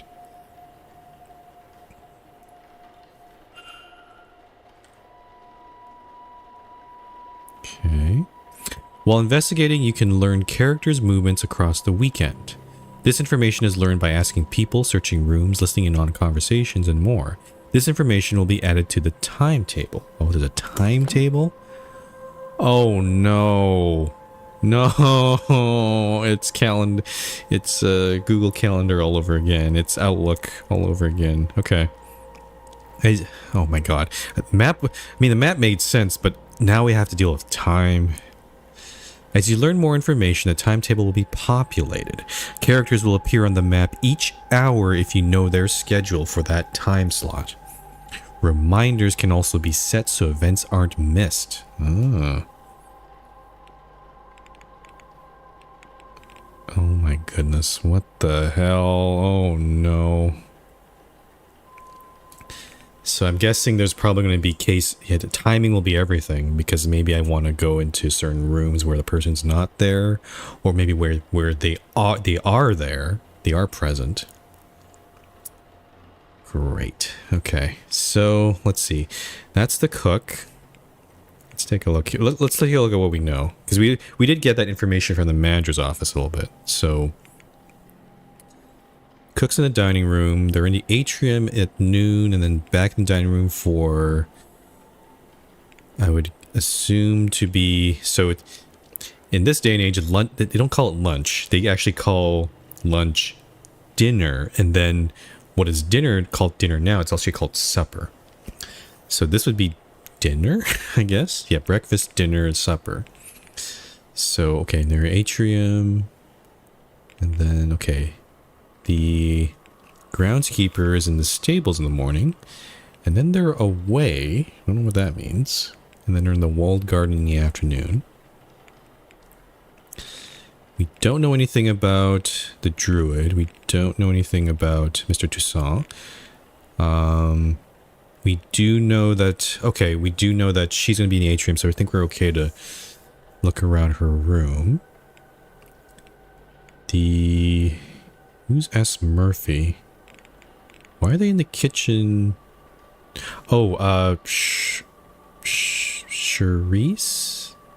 Okay, I forgot how to pronounce it. She's the maid, I think? I don't remember any of these.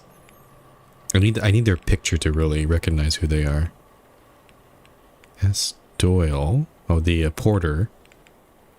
Goes to the bar at 4 p.m. And then, oh my goodness, look at this. So Saturday, the rest of the day.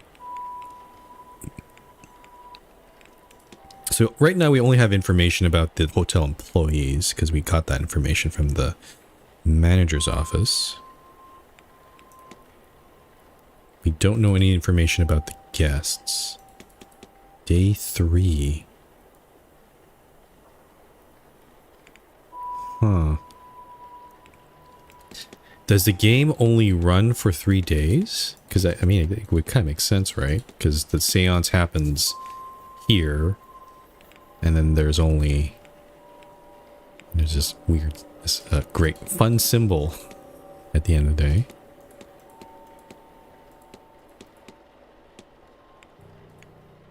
Okay. So I guess... Oh, I guess it's only 2 days because it's only day 2 and day 3. Wow. Okay, I'm not gonna waste... I'll talk with you in a bit. I'll talk with him later, but we want to go to room... What room is it? 19. So not that corridor.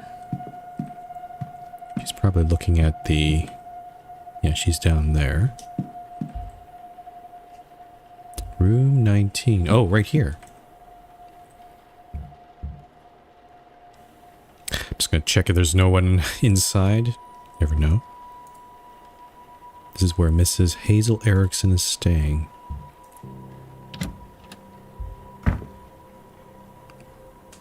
Okay, we're trying... What does this mean? Act on Etienne. Okay. There's a crystal ball. Attendees list. Combination... Oh, there's a puzzle in here. Okay. So the chest with a combination lock. So we have to probably find some sort of code for that. Oh, what's this? Burned paper. The remains of a letter from a contact telling her that she is magically void, meaning she cannot learn magic no matter how hard she tries. No wonder she burnt it. Who would have sent that? Chest of drawers, books, shoes, okay. Where would we find such a code? Trying to look around here. We could look inside all of these. Ah, schedule. Mrs. Erickson's schedule for this weekend. Oh, that's good to know. I've noted her movements in my timetable. I'm running out of time to find Mr. Toussaint as evidence. Okay, 8:25. There's clothes in here. Nothing important. With the wardrobe. Oh. It's a fun little dress. A dress bedecked with beads and sequins. Surely it's for the stage. It's like a wizard robe almost. Dressing table. Oh, what's this? Syringe. What is this? A mixture of morphine and scopolamine? I've heard of this concoction being used to sedate people. Is this for her own use or something more sinister? Books? A book by Mr. Toussaint, Frauds and Their Methodology, Volume 2. Oh, she has his book. Oh, she's paying... Okay. It has several pages bookmarked. Okay. let's look at shoes. A variety of average size shoes. Oh, I wonder if shoe size might become an... Oh. That's kind of cool. Okay. What is this? A book on the Hermetic Order of the Golden Dawn, a spiritualist society. HOGD. Hogda.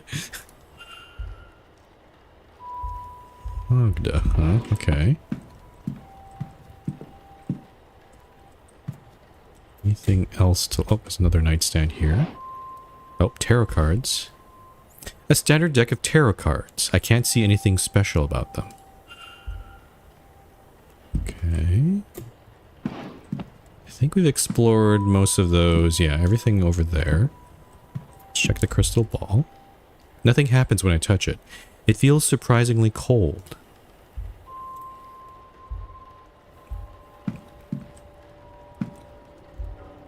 Okay, we check the table here. Oh. What's this? Writing materials. Oh, okay, so... Okay, so that's empty stuff. Attendees list.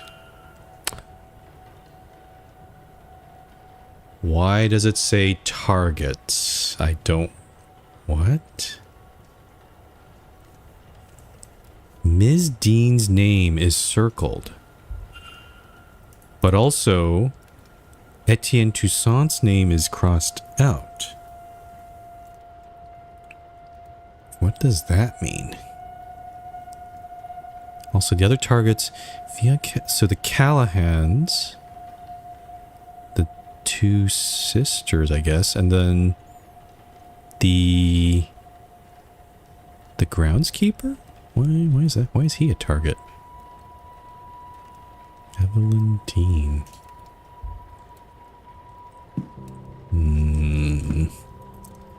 So I'm very, very sus here. Okay. We check this combination lock. What's the combination for this, I wonder? Oh, it might be, the society. Yeah, Hogda. Let's see if that might be it. Yep, here we go. So, H-O-G-D.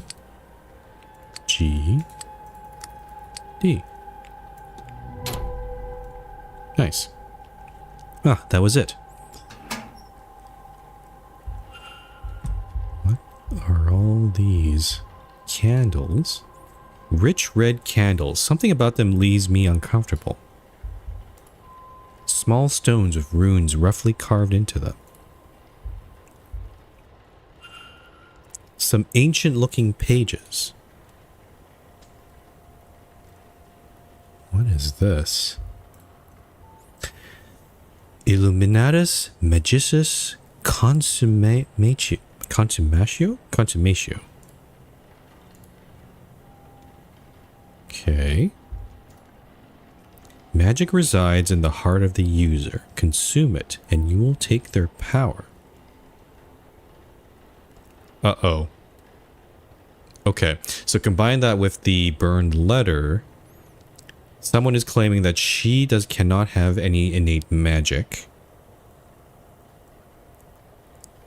But based on these notes, if she's trying to be... If she's trying very hard to become magical per se, that these look like instructions to do that, and it sounds like she would have to basically eat another person's heart?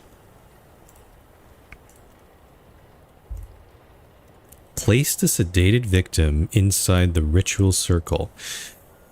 We saw, and they have sedation. Okay. It's all a lot of evidence pointing in that direction, though circumstantial. Candles, a knife, bog oak, everything required to carry out the ritual. The runes as well, okay. But who? I cannot risk picking another pariah like me. What does that mean? Pariah? If we look at the list of targets, I guess Etienne Toussaint wouldn't be counted as a pariah. could be Evelyn Deane? I guess it is in that direction. This looks to be a ritual to eat the heart of a person and steal their magical abilities? Good God, she can't honestly mean to go ahead with this.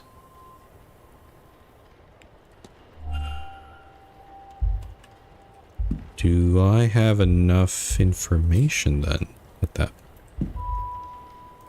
Should probably close that. Okay, let's get some more connections here. Profile Ms. Erickson. I can build a profile of Ms. Erickson by analyzing her, speaking to her, or other guests about her, and searching the manor.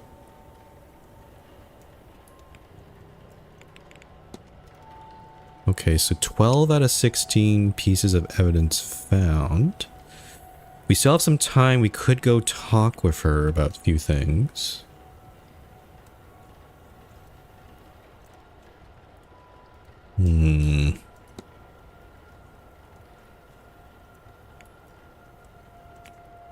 Okay, let's I think we're done here. I don't think there's anything else to look at. Yeah, let's make our way.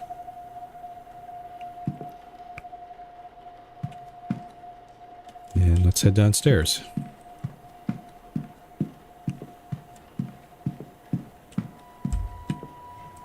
Oh, I like this. Oh, this is cool. You can see that he's facing that way, but it rotates. This kind of reminds me of an old game. Most people don't know about it. It's called Betrayal in Intara. It's actually the sequel to Betrayal in Krondor. And it had this very similar thing where you had people, like 2D images of people, but they would sort of be placed in a 3D world like this. That's pretty cool. I don't know if I should talk to Mr. I don't think he just barely talked with her, so I don't know if he's a really good source of information. Try talking with her. Let's analyze her.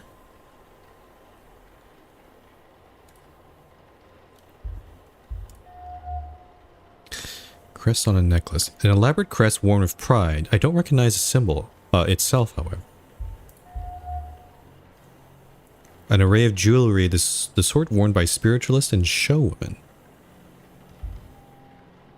What's the third observation here? Oh. She hides it well, but seems uncomfortable. For what reason? Okay, did that help? Nervous energy.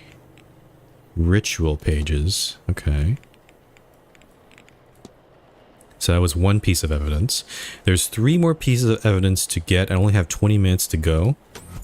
So I need to probably be tight on what I'm going to ask her. I don't recognize you. We haven't met before, have we? We haven't. I'm Declan Ward. Mrs. Erickson. Hazel, if ever we should get so friendly. I'm a medium by trade, so naturally I had to come to this gathering. I'm hoping to pick up some new skills before the end. Okay.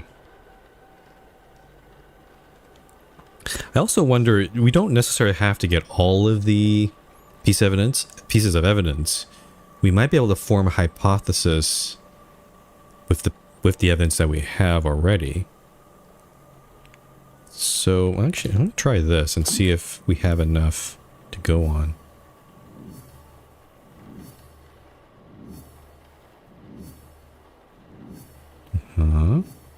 Yep.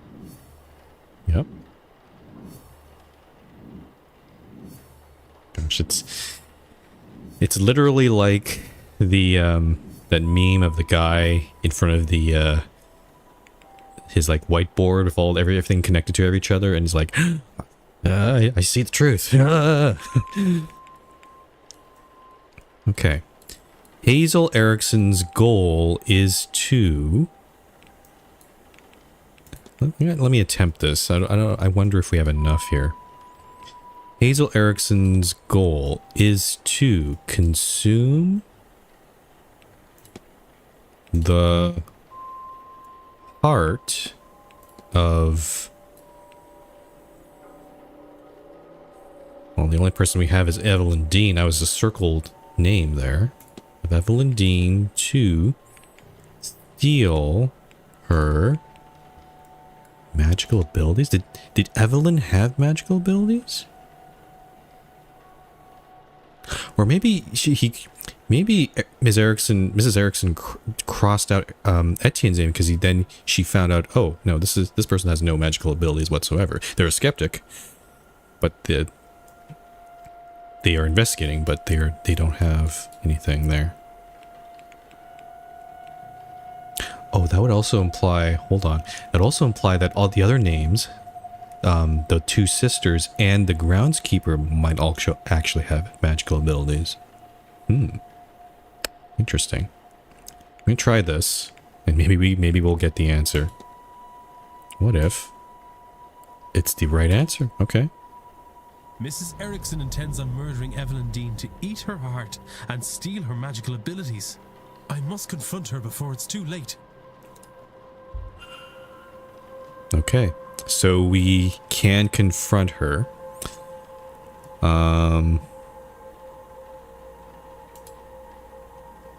Mr. Ward, what troubles? I wonder though, it might be useful. I'll talk with her about a few things. Because we could get more evidence about Evelyn as well.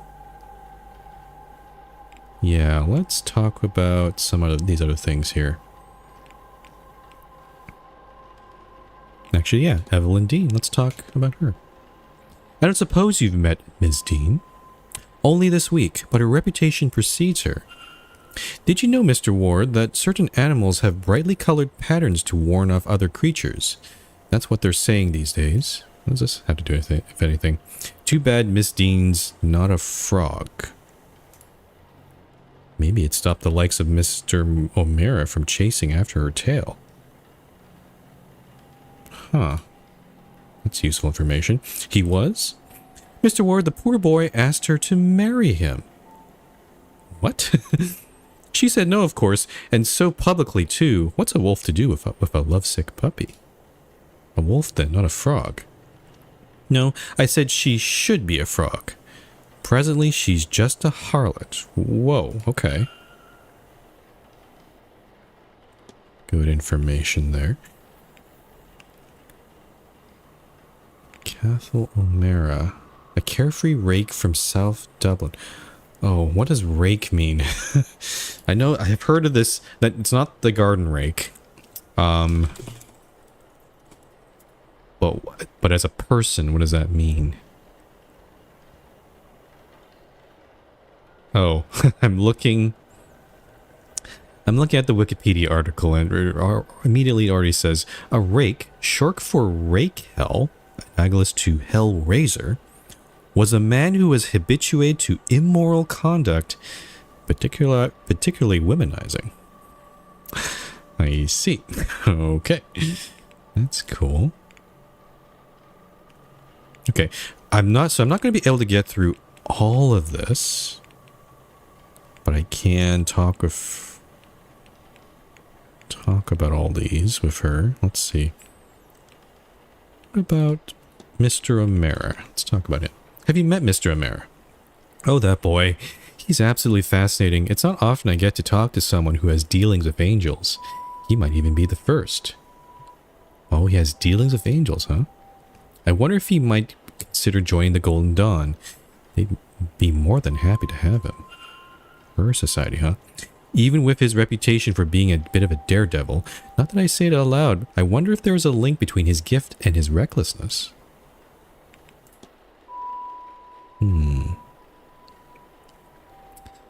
Let's talk about your nervous energy. Oh, you're right, Mrs. Erickson. You seem uncomfortable. As if to comment on it will make me more comfortable? I'm fine, Mr. Ward, thank you. Okay.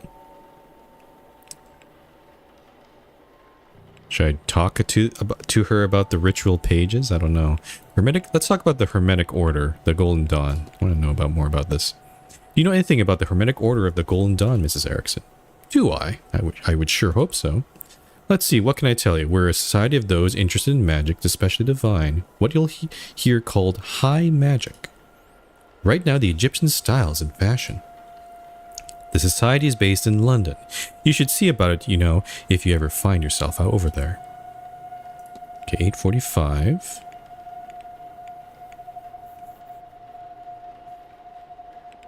Should I talk to her about this? I don't... Oh, I see. So we're not directly saying, oh, here, I know, I saw this burned letter. He's being a little bit surreptitious about it. He's saying, he's going a little bit around like, oh, I've heard some people are simply devoid of magic. Have you heard of such a thing? Oh, very smooth, Mr. Ward. Very smooth, Declan. Pariahs, yes, I have heard of this. People for whom no amount of training will open the third eye. It's dreadful, unfair even. What did they do to be cursed so? It's interesting. Okay, so I'm understanding. So to be of magic in this world is to open the third eye. It's very fascinating that we just played Namedate from the Somnium Files, because the third eye was a big part in that one, where we tried to solve a lot, to solve a lot of the escape sequences. We had to open the third eye to do it. That's interesting. It's a bit weird, interesting tie-in. Let's see. Crest on your necklace. Can I ask what the crest you're wearing symbolizes? I'm a member of the Hermetic Order of the Golden Dawn. It's just a little way to let fellow members know you're among kin, you know? Okay, so that's their symbol. Costume jewelry. Does your jewelry have a particular meaning at all? Oh, not in that there are symbols or anything of that sort, but different colors and stones are thought to have magical correspondences. It's almost standard as the mystic's attire. It lets people know exactly why I'm here and what I do. Because you're a fraud. List of names. Oh, this one's a big one. I want to know what this means.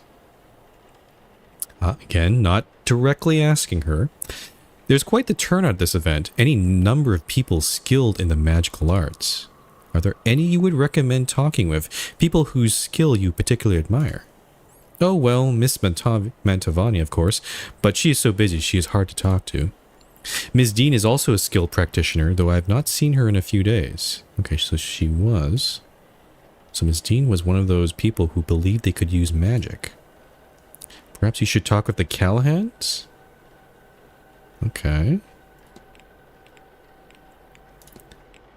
How about the lockbox? Oh, I heard the staff mention you had a lockbox brought with you. It must be important to have brought the thing like that so far. Oh, well, you know, there are secret documents to be kept safe. What is it to you anyway? Do you think there could be a ritual that will allow a person to steal magic from another practitioner? Okay, it's an indirect way of asking, but it is quite a bit on the nose there. How could you? No, of course not. I wouldn't know, Mr. Ward. I communicate with ghosts. I have no business with such rituals.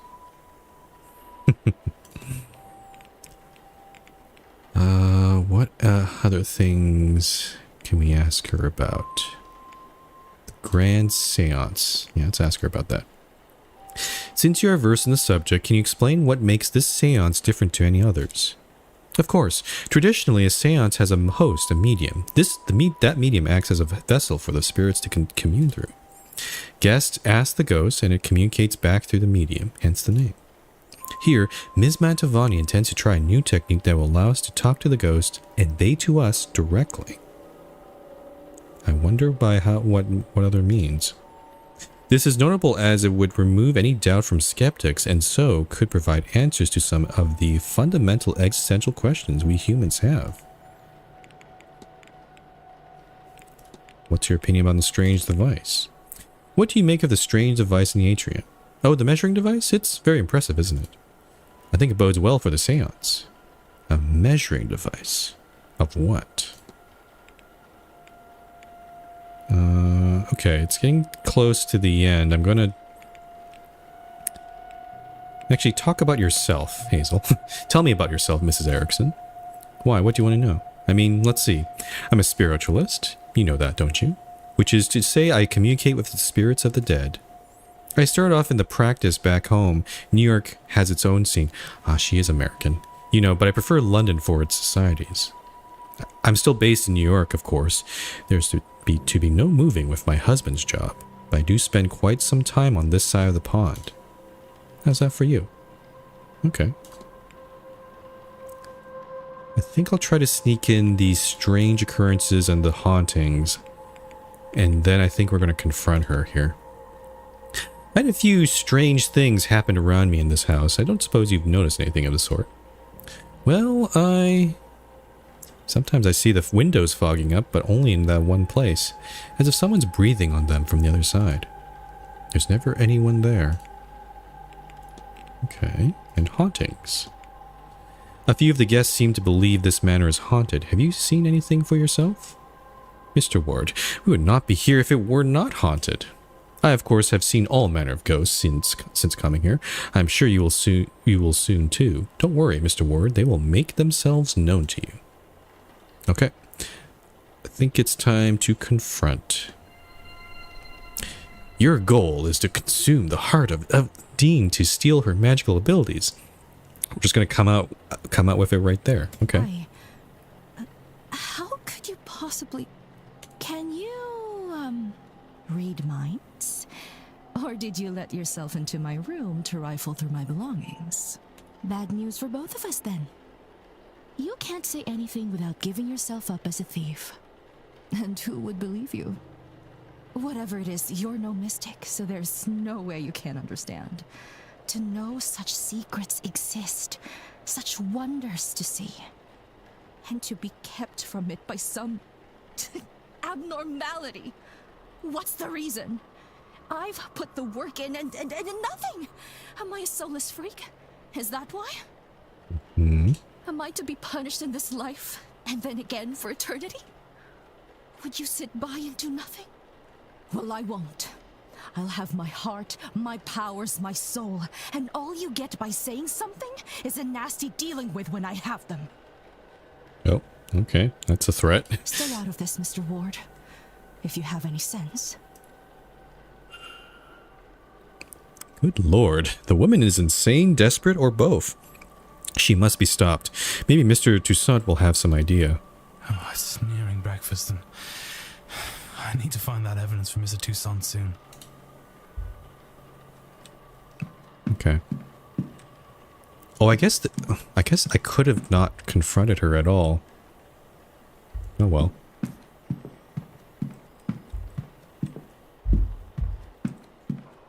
Let me see here. Additional 1 actions in the mind map.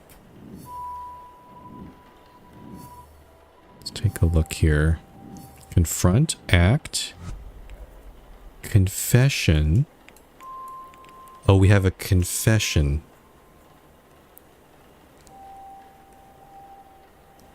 I see. Okay. We haven't found all the evidence for her. But now we'll go. Hope I have enough time to do this. Let's see. Let's talk with Mr. Toussaint. Ah, hello again, Monsieur Ward. Can I help you?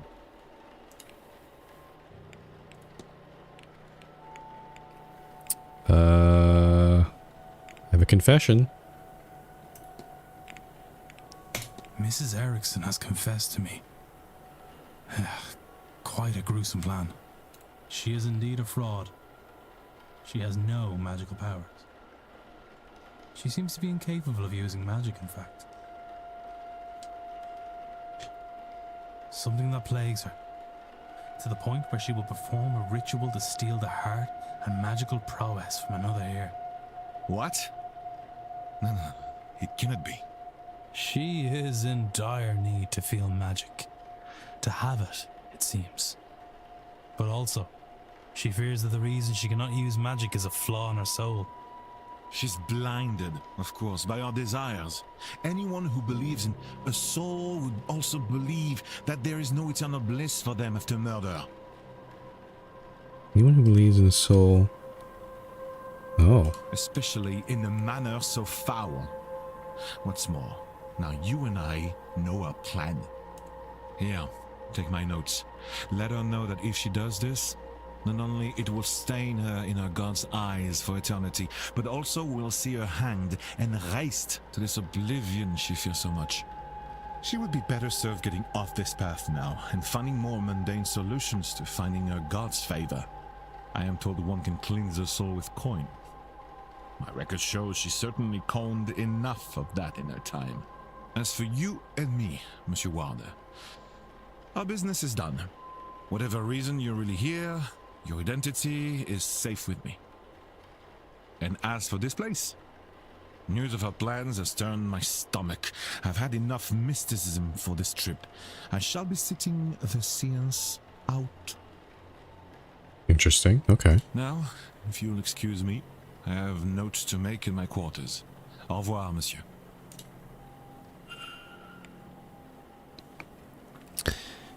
Mr. Toussaint is no longer attending the séance. Mr. Toussaint now has the information he needed on Mrs. Erickson, which will also ensure she does not do something more terrible. Oh. Oh. What does that mean? That gauge decreased and a light went out as soon as Mr. Toussaint decided he was no longer attending the séance. What exactly is that device monitoring and why? Maybe I should convince another guest to avoid the event and see if this occurs again. Is our goal to tell people to go away to avoid the séance? Excuse me, sir. Oh, what is... Okay, okay. It's the cook, I think. Is this your room? Number 4? Mr. Ward. Yes, that's me. Sorry to disturb you, sir. Just delivering this parcel to your room. It was left for you at the front desk. Hmm? By who? No idea, sir. It was left when nobody was about to see. Suspicious. Anyway, I'll leave you to it. What is this, a journal? Has Ms. Deane's name on it. What's inside? How did this get here? No postmark. So it came from the hotel itself. So someone so some person in the hotel. Huh. And I just got here. But from who? Regardless of who sent it, I should read the thing. Okay, so her journal. Sunday the 24th. She talks of her arrival at the manor. Everything seemed to go smoothly. Her writing is delicate and graceful, as was her signature. Okay. What are these 4 symbols besides the word supplies? Cross, half circle, triangle... Thingamabobber. Oh, there's also ripped pages here. It seems some pages were torn out. Huh. Sunday, Monday, Tuesday. The writing does seem to starts to get a little, frantic. Weird. Monday the 25th. It seems she bumped into somebody and was not pleased to see them. It looks as if she was to name them on the following page, but that information is now missing. I see.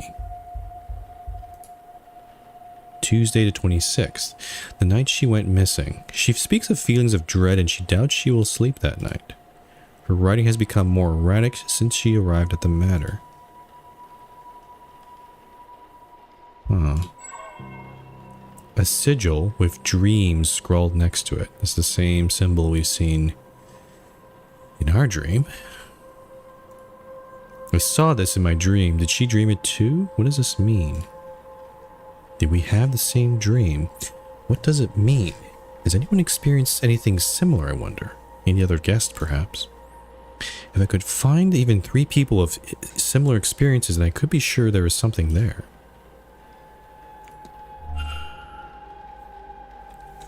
This has left me with more questions than answers.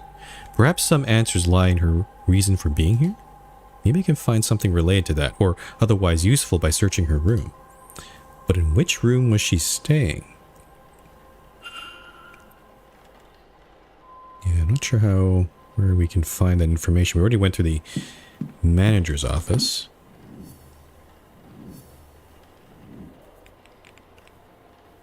Okay. I want to confront... I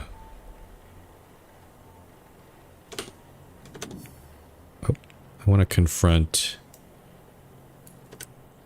Madame... or Mrs...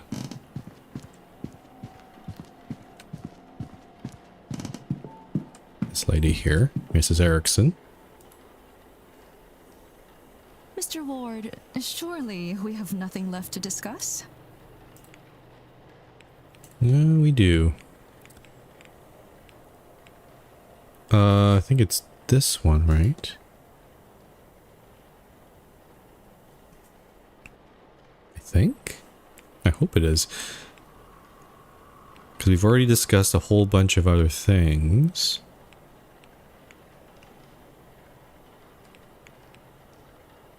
Mrs. Erickson, we need to talk. This had best not be about my personal affairs again. Why don't you do us both a favor, Mr. Ward, and stop interfering? What could you, of all people, possibly have to say to me? That's not a bad point. Perhaps you'll be more interested in what Mr. Toussaint has to say. Shall we go to your room then? Or would you rather discuss this in the open? Yes, my room, sir.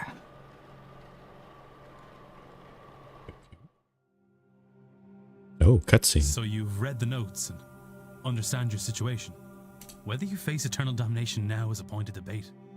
You assume that this is linked to this magical nullness you have. You may well be wrong. But if you do this, then you are locking yourself onto that path. And Mr. Toussaint will ensure your remaining days will not be easy. Magic or no. He's right.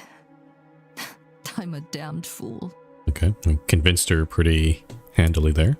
I wanted so much to be special. To have what the others have. But now you have taken that hope from me. Maybe you will have saved my soul. But even now, I think I'd pay that price for a taste of that. If he wasn't going to rob my chance to use and appreciate it, I would curse you both if I didn't know there would be no venom in my bite. But he wins. I forsake this ritual. And I forsake this seance. I have no want to see others enjoying what I will never have. I hope they see their ghost and more. So much more. So we convinced her to also not attend the seance too. I guess. Now, I would really like to be left alone. I have a lot to think about. Huh. Using Mr. Toussaint as a safeguard, I've talked Mrs. Erickson down. And the machine ticks even further down. I was right, the gauge decreases as people's plans for the seance change. I'm still unsure of the device's purpose, but my gut says I want this as decreased as possible by the seance. Huh. Also just got an achievement just for both of those two things. If this seance has attracted the likes of Mrs. Erickson, then Miss Deane may be in even more danger than I realized. I was able to make her see sense, but I doubt that's enough to spare her from eternal damnation. She's a fraud, an unrepentant sinner with no regard for the harm caused by her pursuit of power. How many desperate people has she cheated to get this far? Can she atone for what she's already done? That is, if she even realizes she needs to. Regardless, she's no longer my concern. Huh. Okay, so we're at 8:59. I'm actually going to save. Actually, we haven't done any saves. We should save here. Yeah. Breakfast is about to start, so we should probably get a move on over there.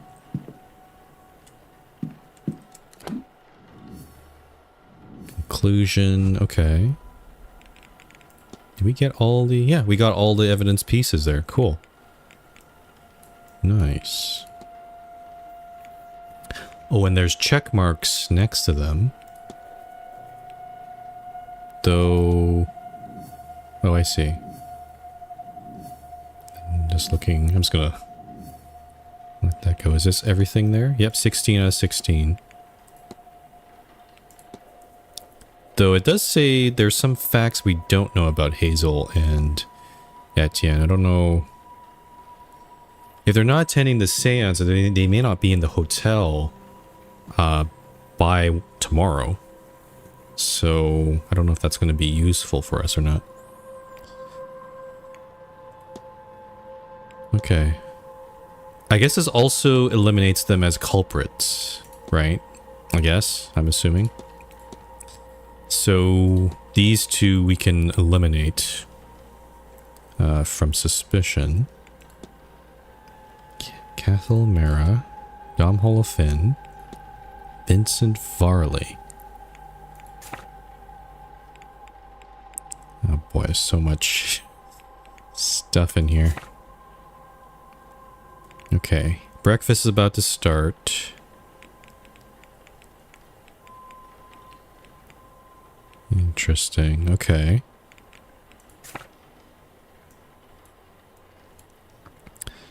This is Erickson room. Actually, her room's opposite from mine. Where's the dining room?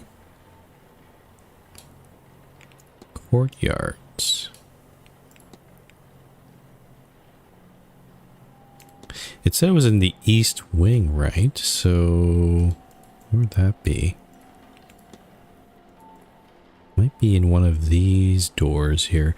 But I'm not sure if it's on the second... It's probably on the... Or I guess the ground floor. Okay. Let's take a look down here. Oh. There's a... Oops, excuse me. There's a room plan here.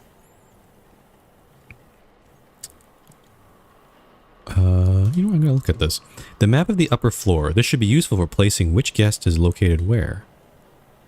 Oh, and then 9 o'clock triggers. The event. Breakfast in the dining room.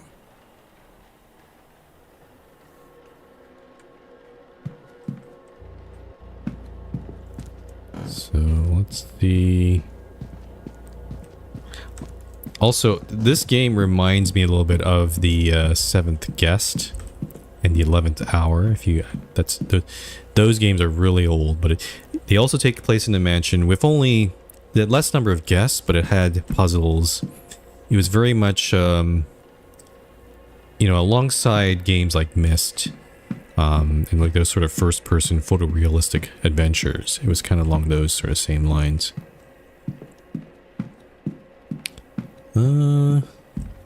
Okay, I don't know where the dining room is, so I might have to just explore.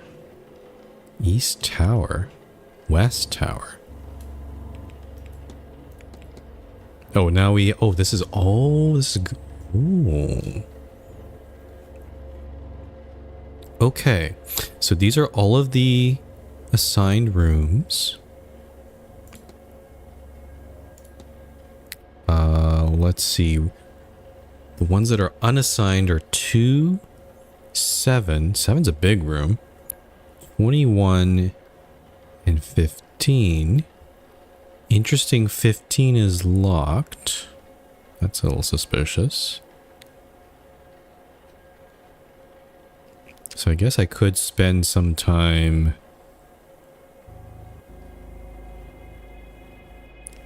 I could like explore these unlocked rooms and see where those go. I also suspect, like, there's only one big staircase here, but I suspect there's probably secret passages all over the place. There's probably one that goes like, there's probably another staircase somewhere here.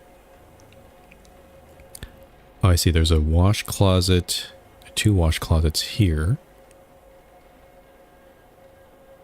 And also some wash closets there. Huh, okay. Alright, I'm gonna try to find the dining room, so I'm gonna maybe poke into the southeast corridor here. Okay, oh I see. Walled garden, north basement, Blake family residence.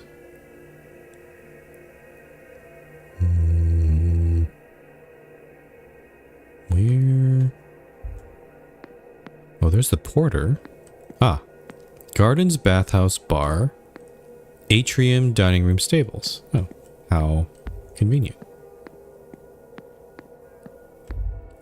Sign? What is this? Breakfast is served from 9 a.m. to 10 a.m. Lunch is... Oh, we do... Okay, I guess they do call it lunch. Lunch from 1 p.m. to 2 p.m. Dinner on Saturday is from 7 to 8 p.m. Dinner on Sunday is a silent dinner 8 to 9. Admittance to meals is closed on the half hour. Oh, so I can only get in here within the first half an hour. I see. Could talk to Mr. Doyle here, but... No, I think I'm just gonna go... Oh, hello. Hello again, sir. You here for the meal? Yeah. Certainly, sir. Let me show you to your seat.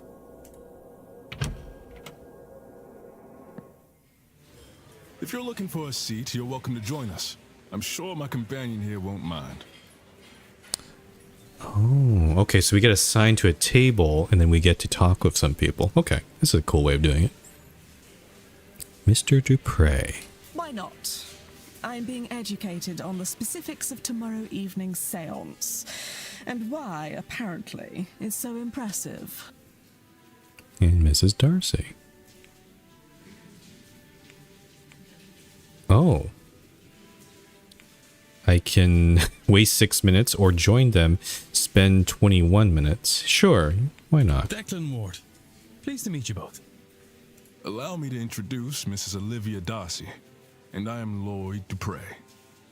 Would you believe that he's somewhat of an expert on all things related to death? Oh, really? She means I am an undertaker. Oh. More than that, evidently. We were just talking about this grand séance, and I'm trying to understand what it is that makes it so grand.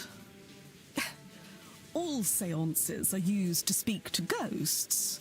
Is that not the entire point of them? So, wherein lies the distinction? Surely, if Miss Mantovani has held a séance before, then she has also made a ghost talk before. No, though I understand the confusion. We have gotten close to that feat, parallel to it, but direct communication has not been achieved.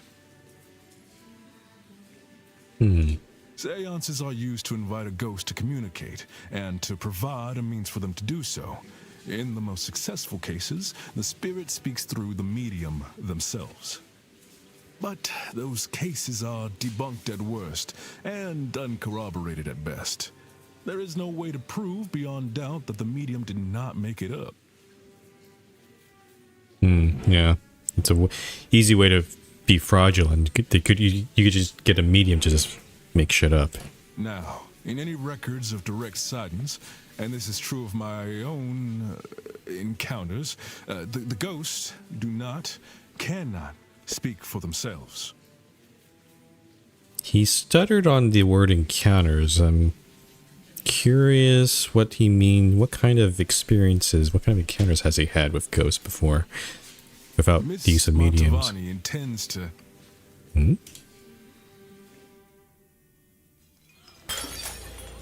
Oh.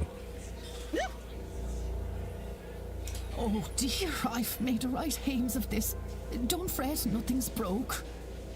Oh, do you need help, Mrs. Joyce? Oh no, sir, thank you. I managed to drop it. I can manage to pick it back up, I'm sure. This seems like just a simple mistake, but I don't like how the music sounds very ominous for some reason. I don't like it. Oh.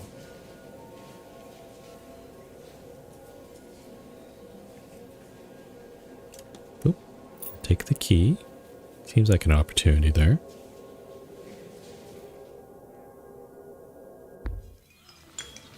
What a ruckus. That poor woman. Anyway, where was I? Yes. The hope is that Miss Mantovani, with the right time, place, and people around her, will cut out the middleman, or middlewoman in this case, and have the spirit speak for itself. Is that really possible? Tomorrow night, the veil between worlds will be at its thinnest, and it's especially thin here, in this part of the country.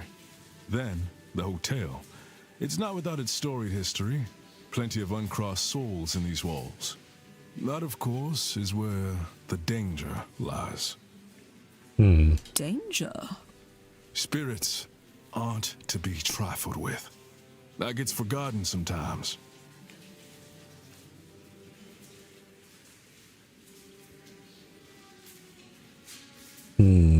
I want to ask about the danger. What should we watch out Do you for? think I'll be in danger attending the seance? I am putting my trust in Miss Mantovani. I don't believe she'll lead us wrong. We'll be fine, I think. So long as no one disturbs her workings. Okay. Perhaps I'll stand farther back from the proceedings than I initially planned. But I don't think I'm done with my questions, Mr. Dupre. I want to know more about your practice. After breakfast, would you join me for some air out front? Okay. That would be... I assume that room 13 is Mrs. Darcy's room, because it was kind of located here. So that would be a good opportunity right after breakfast. It'd be a good opportunity to go check her room. If she is getting some air with my pleasure. Mr. Dupre here. But I could have sworn I'd left my key here. Maybe I dropped it. I'm sorry, Mr. Dupre. We will have to postpone that conversation. Once we're finished here, I'll need to go to reception and ask whether anyone has turned in my key. Of course, madam. I'll be in the courtyard, should you find time to join me. Okay, so that conversation is not happening then.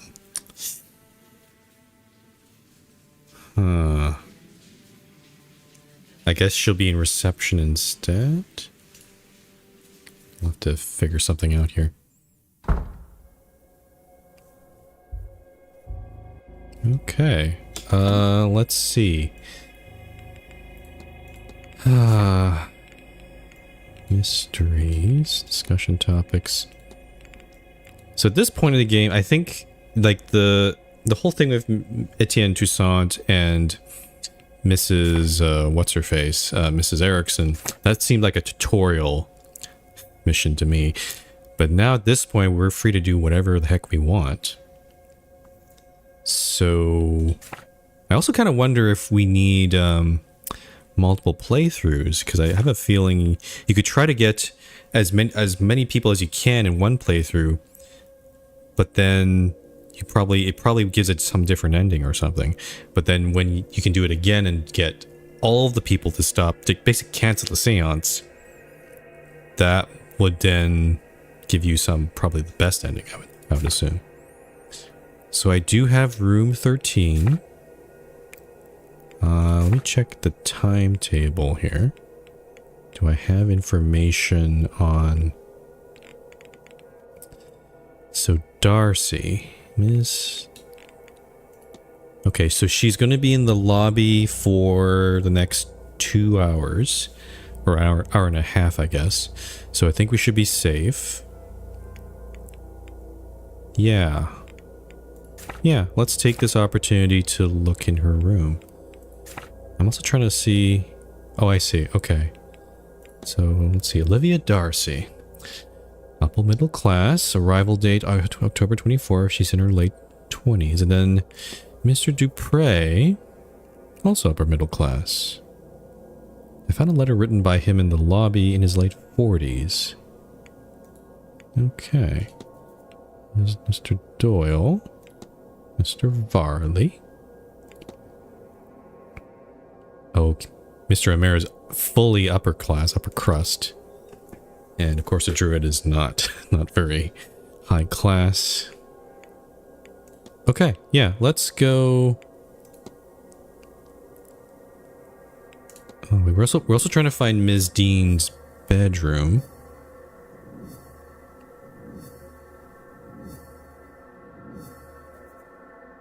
Okay.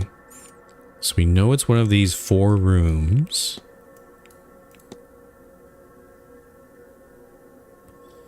So someone should recall which room she stayed in. So, so I guess one way to investigate this is to just talk with people and figure out which room she was staying in. Okay. Actually, can I? Would you know, Mr. Sorry, sir. Would you mind waiting until we had the place cleared before returning? Oh, I can't talk. I can't do any idle chat with him. That's fine. Okay. Yeah, let's go back into the atrium. And actually, would you know Ms. Erickson? Again? What else could you possibly want with me? Would you know where Ms. Deane's room is? Since you were trying to target her, you'd probably know, wouldn't you? Do you know which room Ms. Deane was staying in? No, I've been trying to find her for a few days. She's a slippery one. If you find her or her room, do let me know. Are you still trying to do the... Okay. I won't bother you anymore. Goodbye now.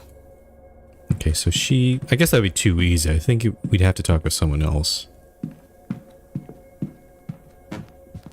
Let's go. I love the sound effects on the staircase. It sounds very much like a very old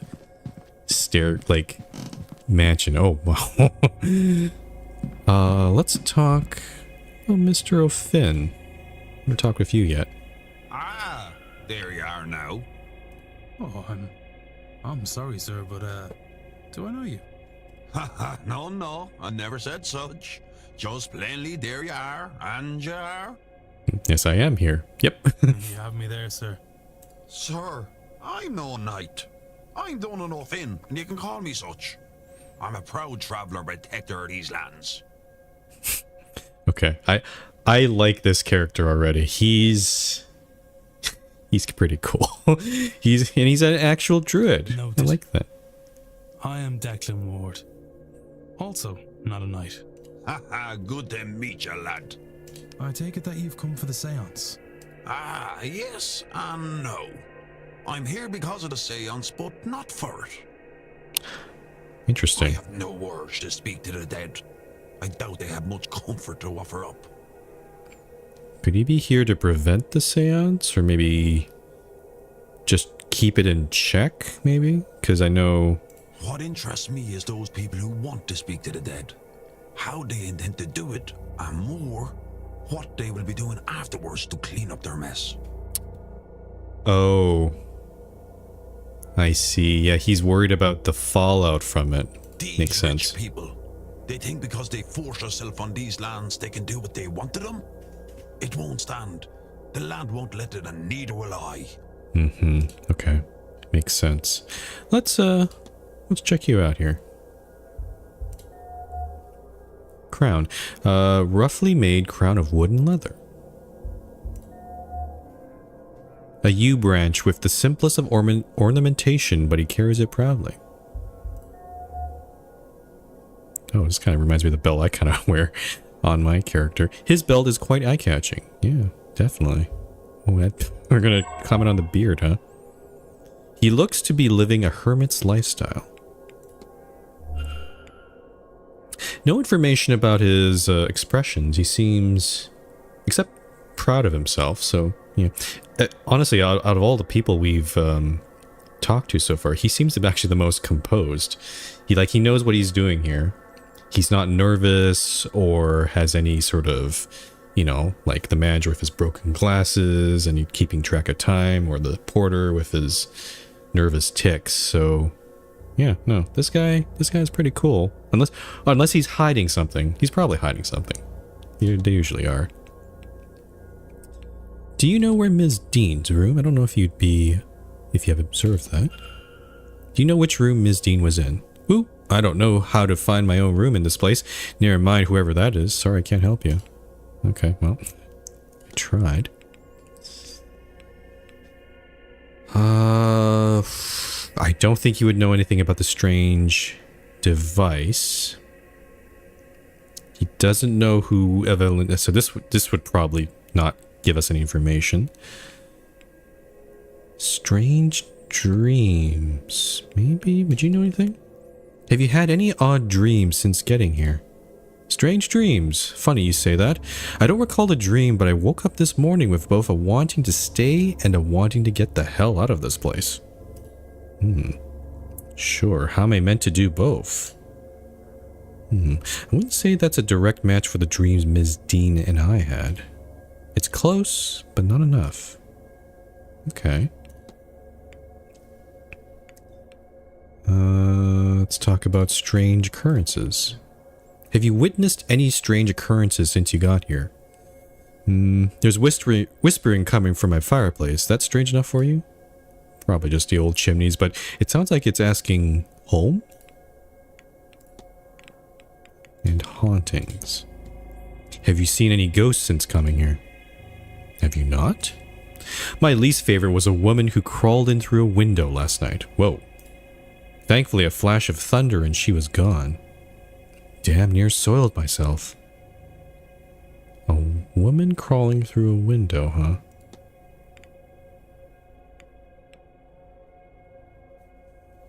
Let's ask about the grand séance. What are your thoughts on the séance? Oh, very exciting to talk to a ghost. I'm sure the dead have lots to say. Oh no, my god isn't real. I wasted my life. So-and-so didn't show up for my funeral. Riveting. This guy has a sense of humor. I like him.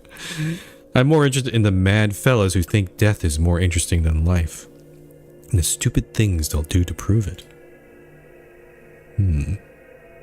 Okay. I don't think there's much to talk to him about. I'm not sure if he even knows any of the other guests, but I feel like we're going to have to talk with him. We'll probably come back to him at some point. No, I should go. So I'll take my leave here. Only do something if you want, not because you should. Interesting piece of advice. Okay. We're going to head to room 13, which is... Oh, this map doesn't actually show... Ah, I see. Ms. Darcy's room is in the southeast corner, or corridor. So we'll head over here.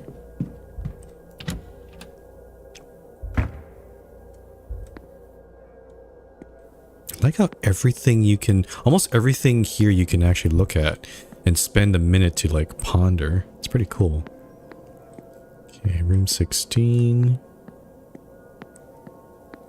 Room 13. Oh, what is this picture? Ugh. Huh. Oh man, okay, room 13. Gonna look here. This is where Mrs. Olivia Darcy is staying. Check there's no one inside. I can't hear anything. Doesn't seem like anyone is on the other side.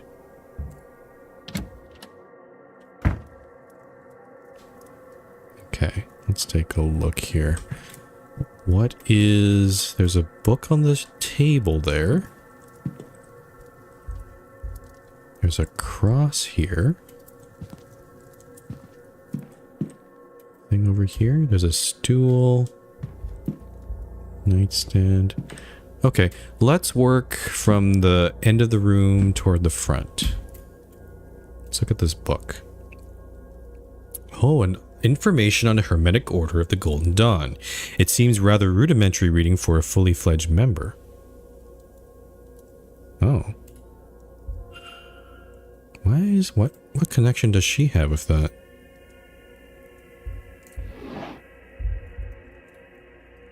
A book of poetry. Oh. There's a stool here. Oh. Vial of poison. Why on earth does Mrs. Darcy have a bottle of thallium?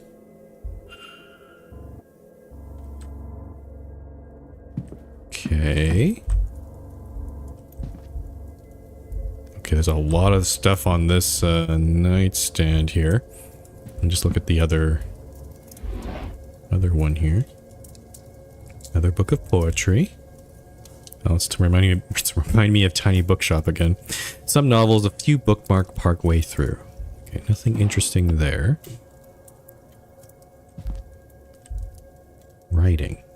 Notes she is making about the event, but they seem less academic in nature and more for a work of fiction. Is she a writer? Cross. A Protestant cross. Perfume. Notes of damask rose. Someone else would know better. Dressing table. Bunch of letters. Rather racy letters to Mrs. Darcy's husband, but they don't seem to be written by Mrs. Darcy herself. Ooh. They date back as far as August last year. Does the husband have a mistress? And she's collected all those letters? Does that writing look familiar? Or is she making it up? Is she writing those? Oh, we're doing some handwriting analysis here. Are there any similarities between these letters? The E. What else would be the Y?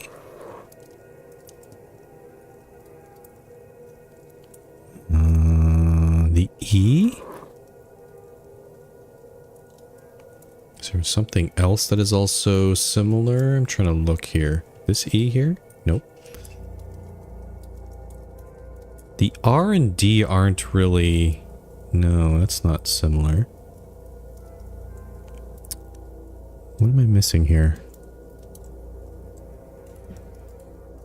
It's not the D. The A's. The handwriting matches. It seems Miss Deane is the author of these letters to Miss Darcy. Oh. Okay. That was fast. So Ms. Darcy has a connection to Ms. Deane, one with an inbuilt motive. So why would you be writing... Why did you write the letter? It's very possible... I'm just thinking out loud here. I'm just going to think out loud here. It's very possible that maybe Ms. Darcy didn't write the letter as a malicious way. Maybe in a way... Maybe they were trying to protect Ms. Deane so that Ms. Deane could do something. Maybe she's deliberately trying to do something in secret. Maybe she wasn't like kidnapped or anything or that sort of stuff. But maybe later she was. But maybe Ms. Darcy's trying to cover for Ms. Deane. That is a possibility. There's also a journal down here. Those blasted dreams of home. I don't want to go home. Not after what happened. I want a new life. There's a loose page slipped in here. A medical cert showing Mrs. Darcy was bedbound for some time in the autumn of last year. The doctor listed it as a medical code UO33, whatever that means. Oh, how convenient they don't... Okay, so if we could talk to a doctor maybe, or maybe a medical encyclopedia, we could look that up. Yeah, oh my goodness, more mysteries. I love this. Okay. There's a vanity box here. I don't think there's anything... Is there anything in here? No, not really. Okay. Probably close all these so it's not doesn't look too suspicious.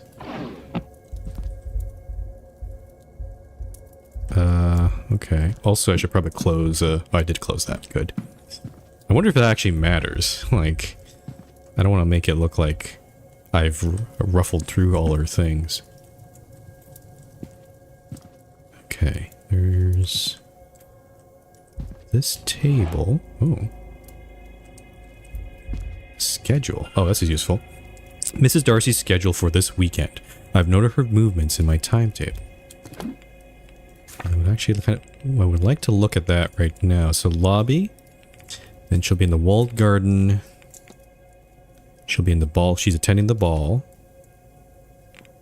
Then, walled garden. Not actually attending the séance at the moment. That's interesting. Close the table.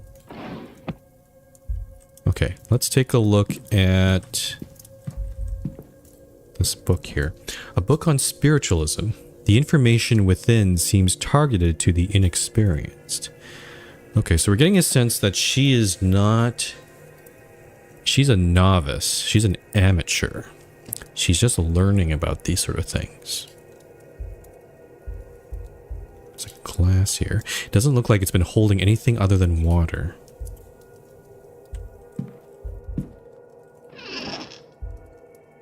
Oh, shoe size. Her shoes seem to be of a medium size.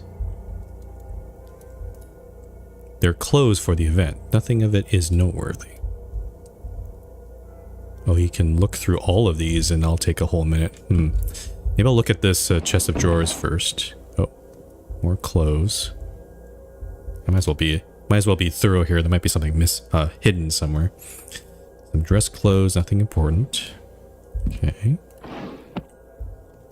Spent a few minutes there. Their clothes, okay, clothes. More clothes. More clothes. Okay, nothing interesting there. What else have I not looked at? I don't think we might have covered everything in the room. So I've missed something. Don't think I have. Okay. So the only suspicious thing is the poison, I would say. Let me see if I can... Let's go back to here. Okay, so 6 out of 10 facts.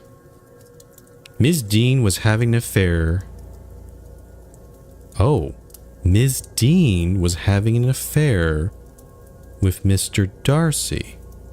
Uh-oh. I didn't catch that connection.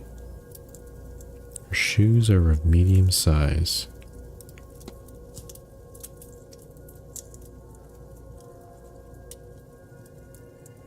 She has medium-sized shoes.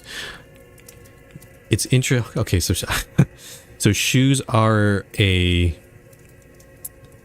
It's not, we're not dealing with numbered sizes, but I think there's gonna be like small, medium, and large. We did see those boots in the cloakroom, so that would sort of make sense. Okay, let's look at the tree for Ms. Darcy here. Discover meaning of medical code.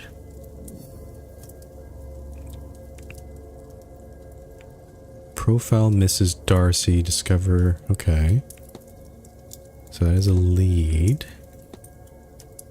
Vial of poison. Mr. Darcy's letters. Oh, these are letters to the mistress, which is Ms. Deane. I see. So, in that case, that sort of puts my whole hypothesis that she's actually trying to protect Ms. Deane.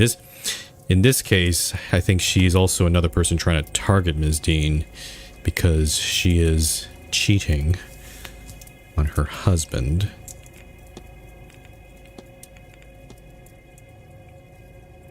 Okay. Doesn't necessarily mean they're the culprit, though. Gosh, there's so much stuff in here. What does this S mean? I don't know. I've never pushed this, but...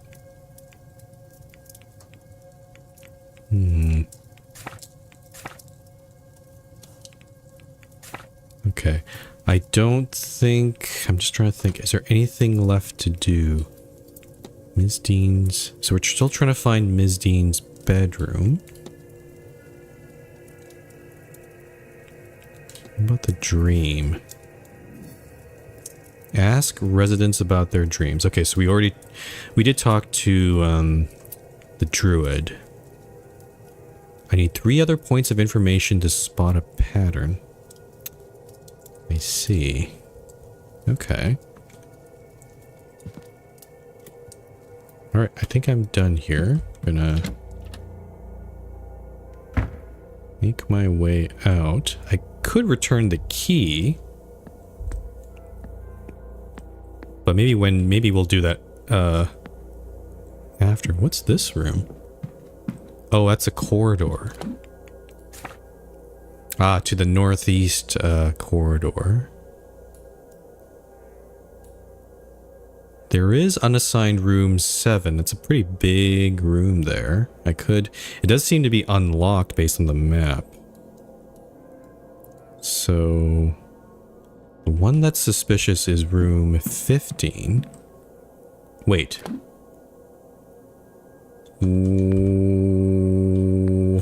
What? Hold on.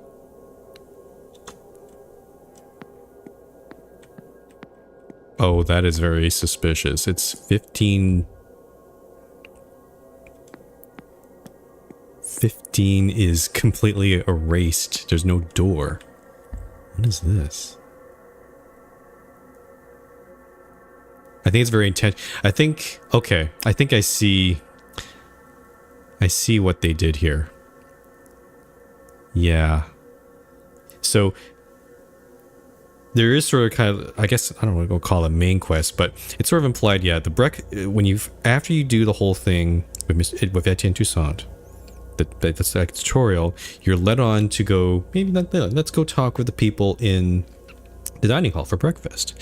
Then you're led to Mrs. Darcy, and then you take the key and then go to her room. But then when you start looking around more in this region, in this area of the mansion, you find, or the manor, you find that you might pass by this point and be like, where's room 15? The order of room 15 appears to be missing.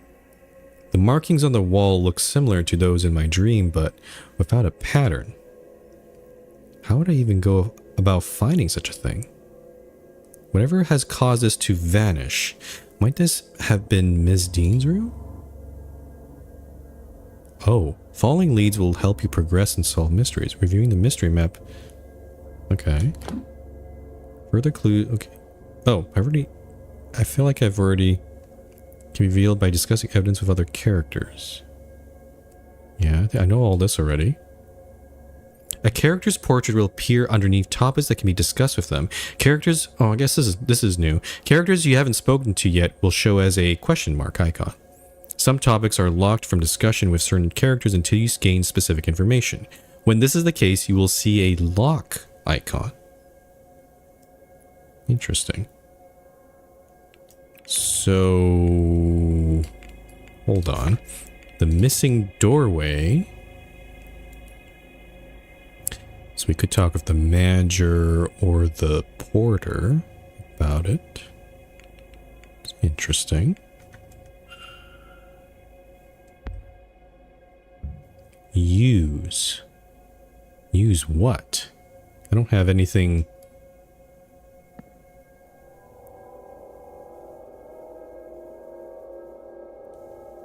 Oh, there's some symbol that we can probably draw on here, but I don't know. It could probably be the symbol from the dream, perhaps, right? But I don't know how that would work. Maybe I should probably not do this. I'm a little... I should probably get some more information before I fiddle with that. Okay. I would like to check the unassigned rooms, though, because they are open. They are explorable. We do have some time. Yeah, let's run around here. Okay. So, Northern Pass Corridor. Oh, this is a big, grand room. Anyone in here? The room is listed as unoccupied, so it might have housed Ms. Deane. It's not locked. They must leave unused bedrooms open. Okay. I would imagine the maids have probably cleaned out these rooms, so it might be unlikely that there'll be any clues to find here. But let's take a look around. Well, this room's kind of not in the best condition also. Nothing in here catches my eye. I can look at the bed. The sheets are messy and the bed hastily made. I suspect the housekeeper did not do this. Look under the bed. Oh. What's this, a key? Northeast corridor key, a master key for all bedrooms in the northeast corridor for use by the staff.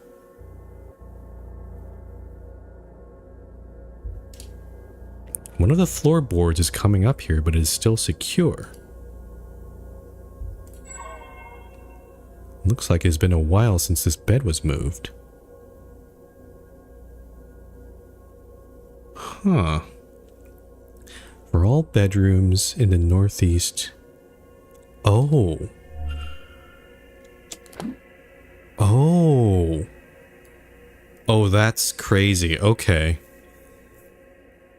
That's interesting. So I can actually access any of these rooms now.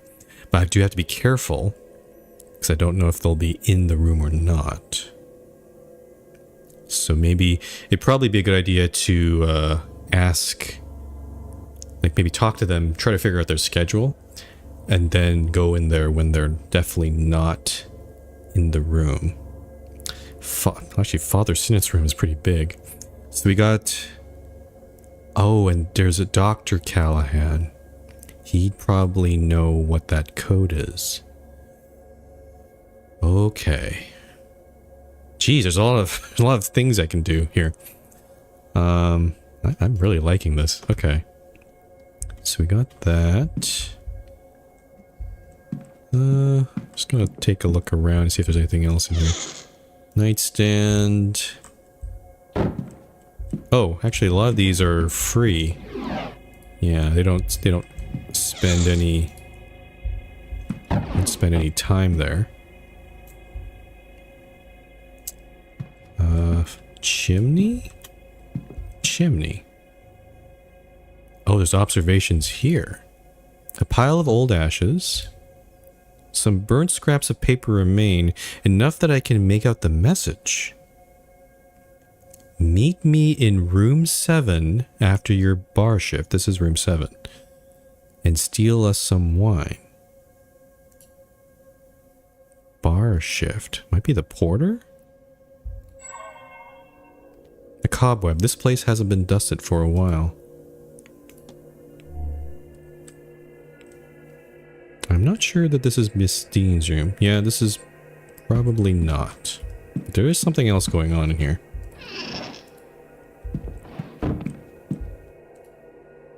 A well-thumbed copy of the Bible.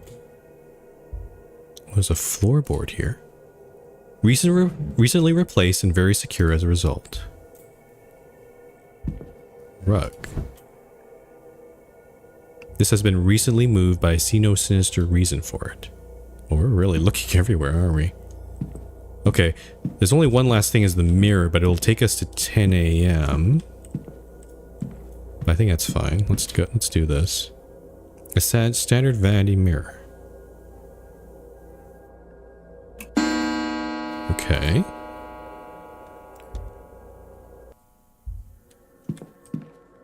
I think that concludes our investigation of this room. Let's get out of here.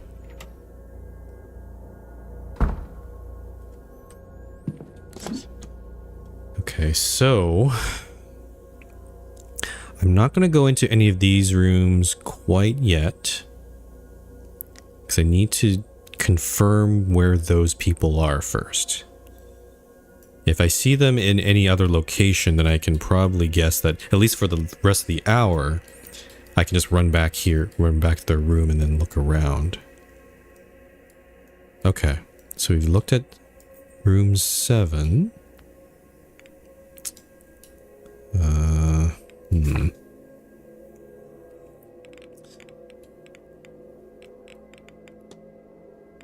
Trying to think.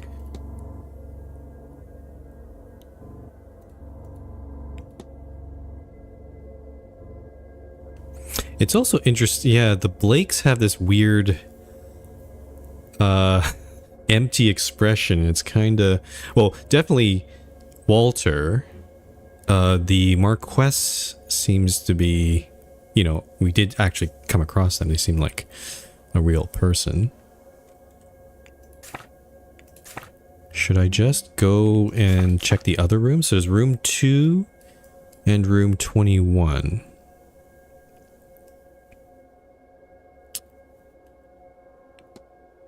There's a basement, but all we know about that is the tower.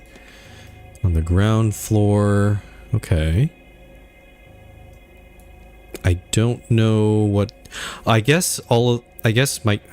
guests are probably hanging out in some of these rooms here. So that would be it. Okay, I think I will, yeah, let's go look at these other rooms. So we want to go to the atrium. Oh, that goes down. Oh, this is another staircase, I see. Actually, no, we want to go this way.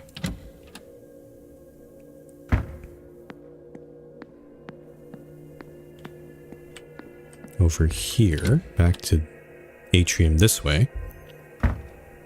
Oh, oh. Is that my room?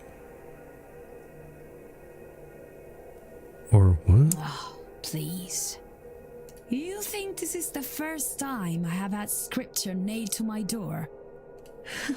And Leviticus 20:27? This is not even original. I think I know who did this.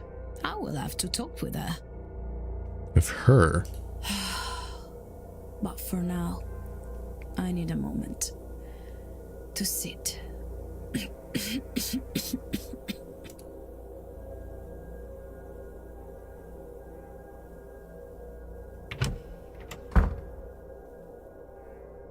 Her? Who could she be talking about? And what does that Bible verse mean?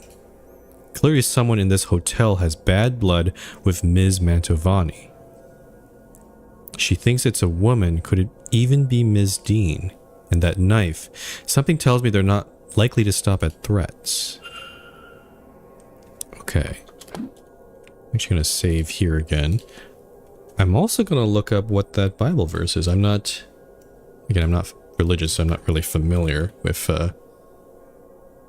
that verse. Leviticus 20:27. Oh.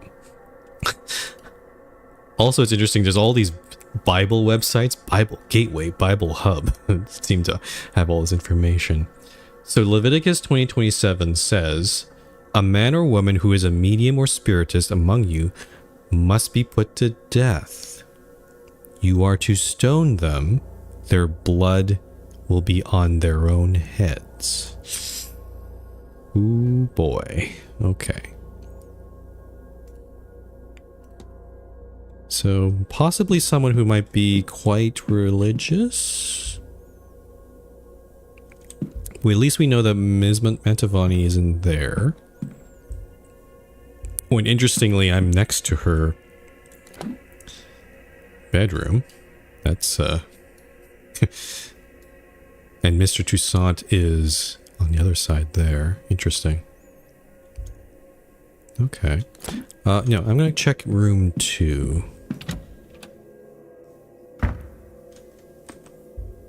There's a... I wonder if there's anything in the bathroom to look at. Whoa, oh.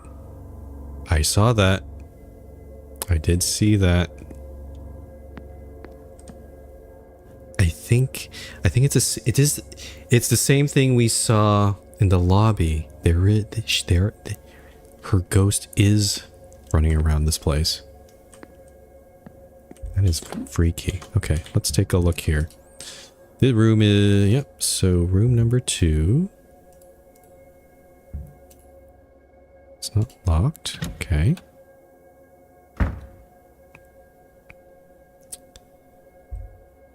What do we got here? This one's a lot... Not so much else going on in this one. Dressing table. Nothing in here. Nightstand. Book. A book of ghost tales. I don't see an author listed. Nothing. There's nothing remarkable about this bed. Look under. Oh. A child's block sits under the bed. I found children's toys under the bed in room 2. I wonder if they are from the young master or a previous guest. A book of spooky stories for children. The pages of vampires are folded in.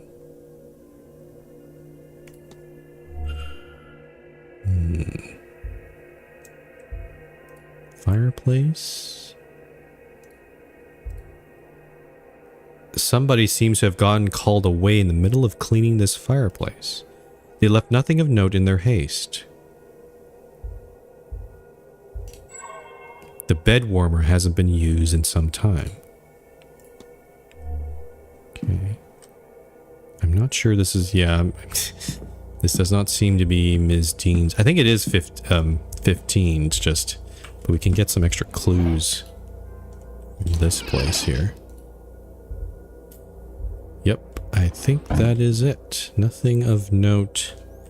The only clue we got is perhaps that there's some connection with kids or children with this room. But might be just a previous guest or something. Okay.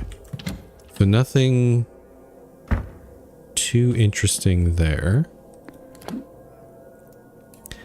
Guess we'll make our way to the other room, 21.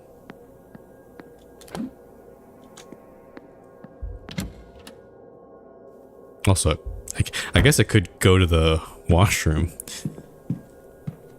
but for realism purposes. But I think I won't.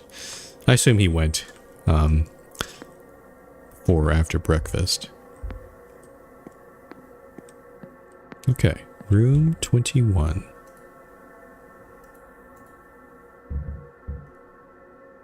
Seem like anyone's in here. Okay, let's go.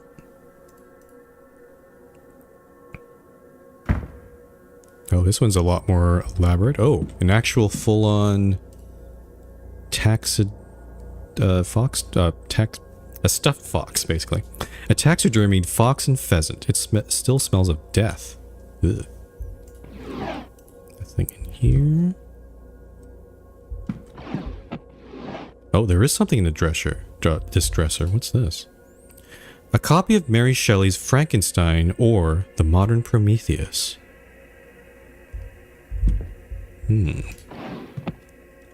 Interesting, that's pointed out there. Nightstand. Let's check these things here. I'll check the bed last. Or actually the fireplace too usually has something of interest. Anything here? No. Oh, this painting. A bleak landscape. Oh, that's very useful. The sheets here are rougher than my own. What was that? Oh. Oh, that's scary. What on earth? What happened here? Was this cracked when I first came in here?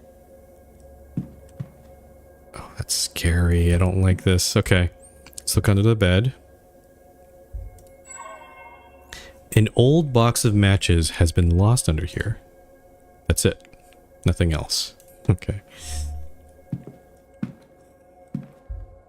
Frickin' jump scares I am. Horns. Same thing like the ones in my room.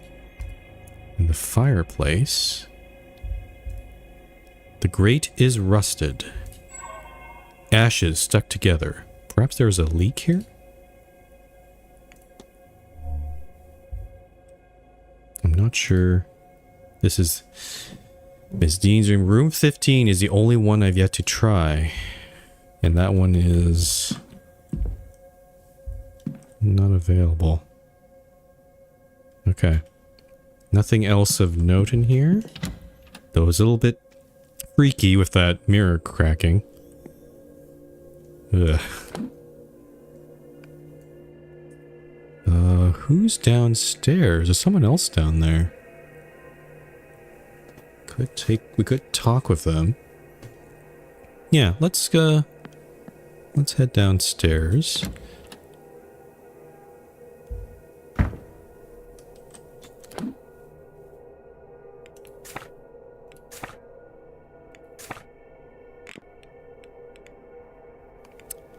Let's see. Mr. Dupre's in the front courtyard. Ms. Darcy's still in the lobby.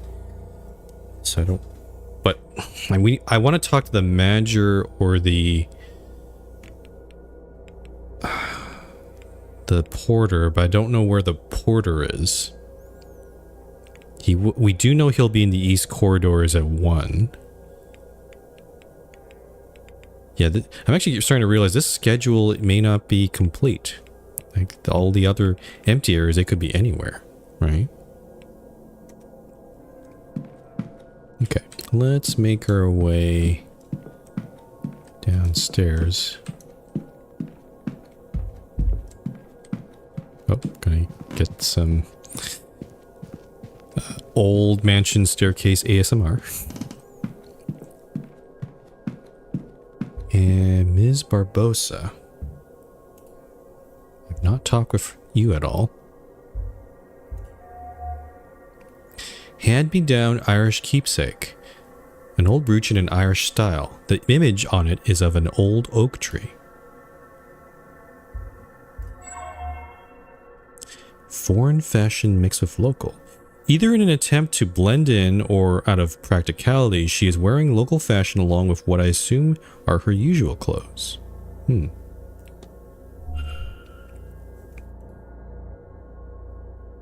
Hey!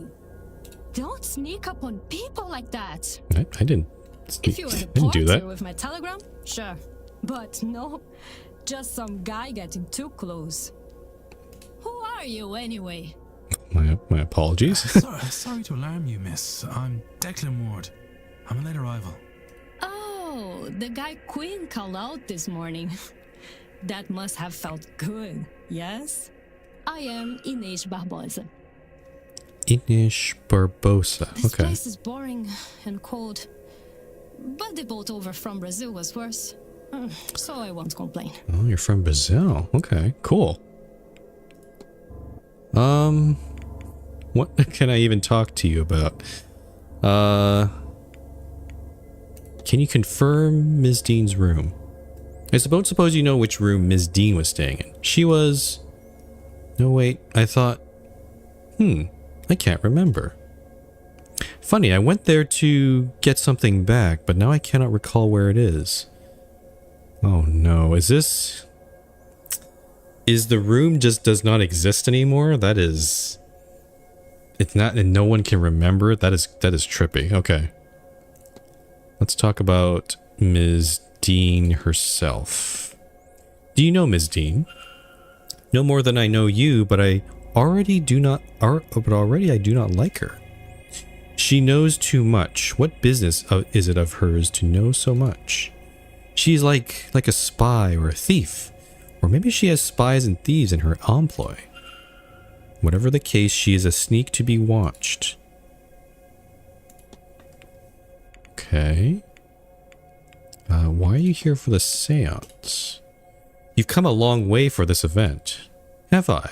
No, I came a long way to get to Ireland. The event I saw advertised while searching for something else. But it suits my purposes, so I come. She's here for something else, huh? And, oh, we should also discuss strange dreams as well. Have you experienced any strange dreams since coming here? Just the one dream since coming here, which is odd enough in itself, yes. I walked the halls of this place. Well, not these halls. They look similar but longer, taller. Well, that does match up our dream. I try to find a way out, a way home, I think, even though I myself will not return to Brazil. There are doors blocking the corridor itself. I had to move. Something like light to unlock them, I think. I do not understand that part. Eventually I am at the seance and can go no further. Very similar to our dream. Do you mean something like that? Another person had experienced the same dream as Ms. Deane and I. Can I find 2 more? Okay, so that does help in that. That's good. Let's also talk about yourself. Tell me about yourself, Ms. Barbosa. What is there to tell? I've already told you I am from Rio. Well, I said Brazil, but Rio was my home. Rio de Janeiro, I'm assuming she's talking about. But home is different since the uprising. Mostly good, but not all good. Isn't that the way of such things? I decide now is a good time to travel, see the world. I'm not too familiar with Brazil's history, but yeah, they've had a history of uprisings and revolutions. There's probably one that happened in this time period here. I suppose I'm a drifter now. I have drifted a long way, yes. Brazilian Revolution, yeah, okay. I don't know what else to talk to her about. I'll talk to her about this thing. Your brooch, it looks to carry a story? It was my father's, or maybe his mother's. He didn't bring much with him when he left Ireland. Oh. And he had even less on him the day he died, defending my mother. My mother took this and ran. She passed it to me so I would have something of his. Oh, that's an interesting history.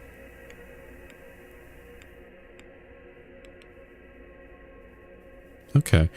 I think that's enough for now. At least I got a little intro to Ms. Barbosa here.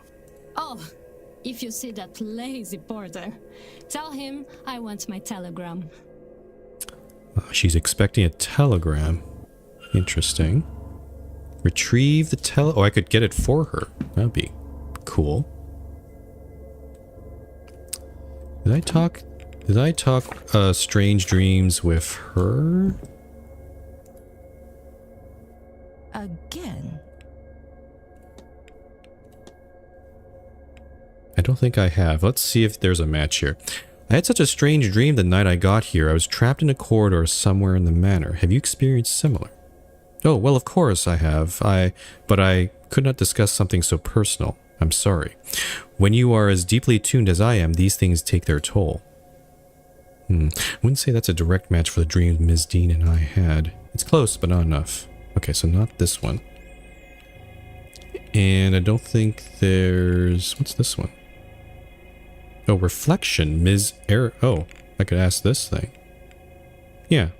What will you do after this? Oh, this is... If you must discuss it. Now that I know I am forever doomed, I think I am done with this life. Whoa, okay. I will return to New York and my husband, and try to find some way to enjoy this joyless experience. He will be happy, I am sure. It will free some storage space for his golf trophies. I see. Okay. I won't bother you anymore. Goodbye now.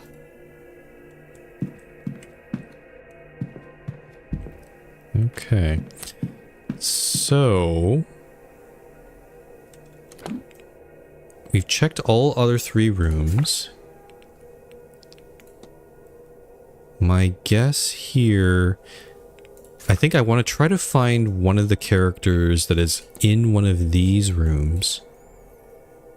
Ideally, if we... So, Hisham, Dupre, either of the Callahans or Sinnott. I do also want to try to talk with the doctor and see if he can identify that code, because that'll help with the whole thing of Miss Darcy. So I think that's the plan.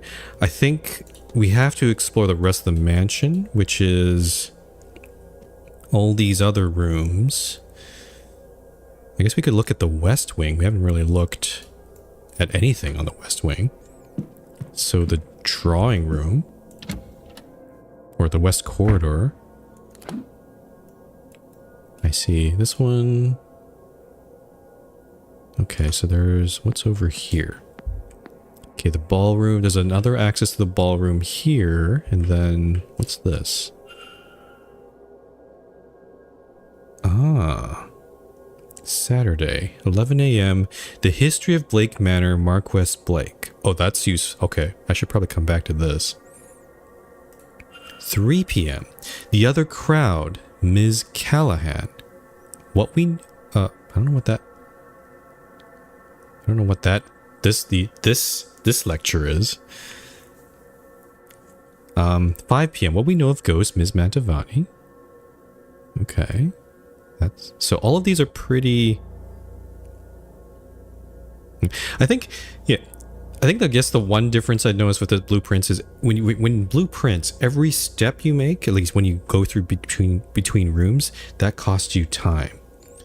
But in this game, actions cost time, so you can actually move around the mansion all over the place. So I like that part of it, because then I don't have to like, oh, will I be able to run to these events in time? So I kind of like this sort of approach. Well, I guess maybe not like I like Blueprints' approach too. It's just this is a little bit more less stressful. I don't have to stress about it so much. So on Sunday, Catholic Mass at noon, hosted by Father Sinnott.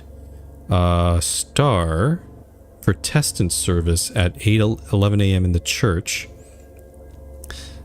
I like how that's kind of put as a footnote, since Ireland is quite a Catholic country. 3 p.m. Irish mythology with Dr. Callahan.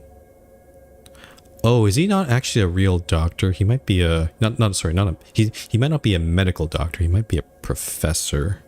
Now to think about it. If that's the case, then I don't know who would have the medical knowledge to know that doctor code, or that code. 5 p.m. History of the region, Mr. Coventry. Okay. Doors to talk will close at 10 minutes past the hour, so I better get in there quick. Good to know.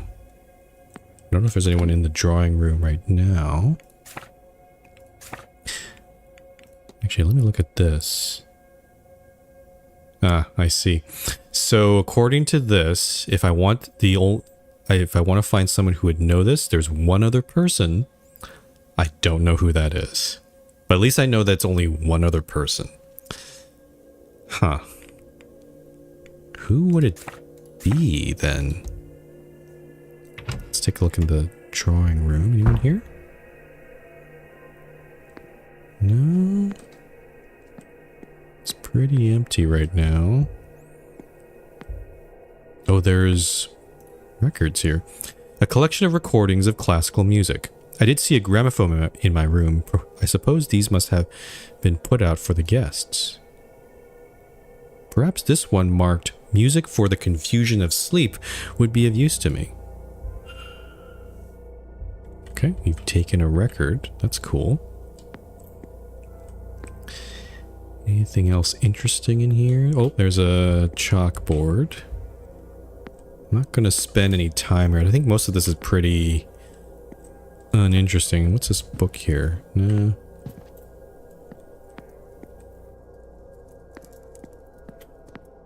Yeah, okay. So we'll come back for the lectures. The next one would be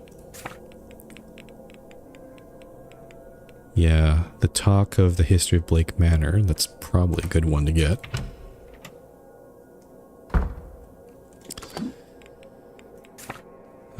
Then the West Tower and the first floor.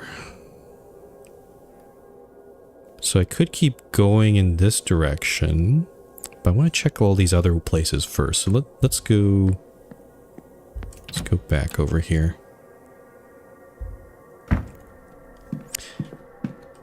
Again, I'm trying to find a character that is in one of those the northeast corner, so I can confirm that they are not in their room at that time. So the library. Certain topics can be researched in the library to uncover further information. Key research topics will always be found on the research desk. The bookshelves can be used to gain supplementary information. Topics can be learned from other characters, evidence, and other research topics. Cool. Religion. Copies of the Bible sit here with core texts from of other faiths. It's interesting to see this so openly displayed. To some, this would be blasphemous. Is there anything you want to look up? Oh, I can look up definitions of things. And this doesn't take up any time, I hope? Let's see. Look up the Resurrectix. Where a crucifix depicts Jesus Christ and his crucifixion, and so speaks his sacrifice and the forgiveness bestowed upon humanity for it. Oh, I'm getting Pentiment vibes here. A resurrectix is the crucifix's counterpart, the cross upon which Jesus was crucified with no depiction of the Lord upon it.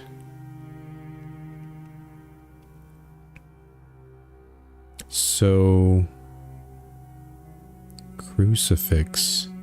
So a crucifix has Jesus on it. A resurrectix has just the cross, but no Jesus. Okay. The resurrectix, then, is an empty cross, the Lord having departed it, and in this it signifies hope, eternal life, and triumph over death. Celtic religious symbols. There are a number of designs synonymous with Celtic culture and spirituality. I'll list here a few. The Triskelion, 3 spirals joined together at their outermost points in the center of the design. Thought to represent the physical world, the spirit world, and the afterlife. Or alternatively, birth, life, and death. Triquetra, an ancient symbol of tri-pointed endless knot, now understood to represent the Holy Trinity. The Dara knot, a complicated square knot without end, associated with St. Patrick, patron saint of Ireland. The Dara knot is a symbol of unity and peace. The Celtic cross is distinguished from the Latin cross by the circle or nimbus around its intersection. Its formation is attributed to Ireland, France, and Great Britain, and it gained prominence in medieval art. Its designation as the Celtic cross is relatively recent, perhaps reflective of its historical use among Irish missionaries. And I don't remember where Samhain was mentioned, but I remember it was mentioned at some point. Samhain, approximately pronounced Samhain. Samhain, okay. Is a Gaelic festival traditionally occurring on the 1st of November. Towards the end of the harvest season and at the beginning of winter. Believed to be born of pagan tradition, the festival represents a time in the year where the boundaries between the mundane world and other world would weaken, which is okay. So yeah, it's October 27th or 28th. The Séance is happening on 29th. And that's around the same time here. And as such, many traditions associated with the festival are thought to be protective to ward away the spirits that would otherwise broach the boundary and cause the living harm. During this time, spirits were to be appeased with offerings of food and drink, so that when they would leave the living in they would leave the living in peace throughout the rest of the year. Cool. I'm learning stuff. Or it's the same thing? This is the same thing. Okay. So this is the religion section. Oh. A research desk. This will be useful if I want to look anything up.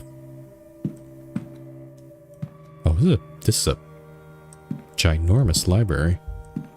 Blake history. Okay, let me just look up. Oh my goodness. Irish history. Spiritualism. Irish folklore. Okay. World history. Flora and fauna. Irish mythology. Oh. World mythology. Medicine. Oh, medicine. I can look up the code there. Okay, hold on. Sciences. Geography. Archaeology. Psychology. Holy shit, there's so much. Okay. I'm not going to spend this stream to read this all, because otherwise it'll be boring, I think. But maybe either next stream or maybe when we need that information, we'll come by and take a look. But actually, you know what? Medicine. I'm going to look up medicine here, see if that shows up here. A collection of medical texts, some on practices long outdated. Is there anything I want to look up? Ah, and it does take up some time. Look up Mrs. Darcy's medical code. It says here, this code is used to indicate, spontaneous abortion or miscarriage in common parlance. Oh no. It seems that the condition being listed as a bad cold is a euphemism.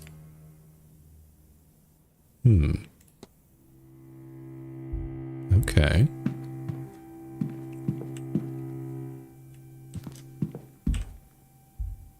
Some maps here.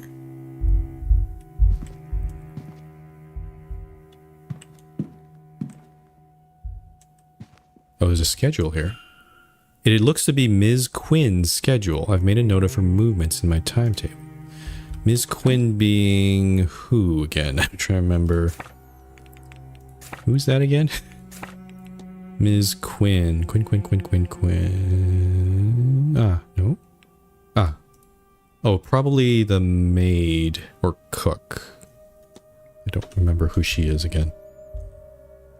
Research. Oh, someone else was researching stuff. Various books detailing historical land ownership in this region. A map of Ireland and one of Connaught, the region this hotel sits in. Some sections are carefully marked up.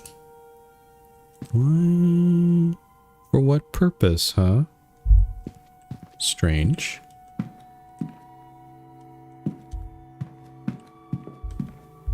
Okay. Oh, what is this? Information on Mary Blake.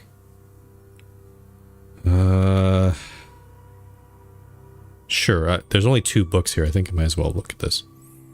After her marriage to Jonathan Blake, the Marquess of Deane, in 1881, she gained the title of Marchionist? I don't know. Marchioness Blake established the Blake Foundation in 1890. Through the foundation, the Marchioness constructed and funded several orphanages, ragged schools, and widows' almshouses in impoverished rural towns and villages across Connaught. The Marchioness committed much of the Blake fortune to the foundation and organized fundraising events across Ireland and Great Britain. She spent her free time teaching English in one of the foundation's local schools and privately funded the university education of over 40 pupils. Marchioness Blake took up a position of philanthropist and charity worker, acting as a pillar of her community and the very image of a God-fearing woman until her death in 1894. So, she was only doing that work for 4 years.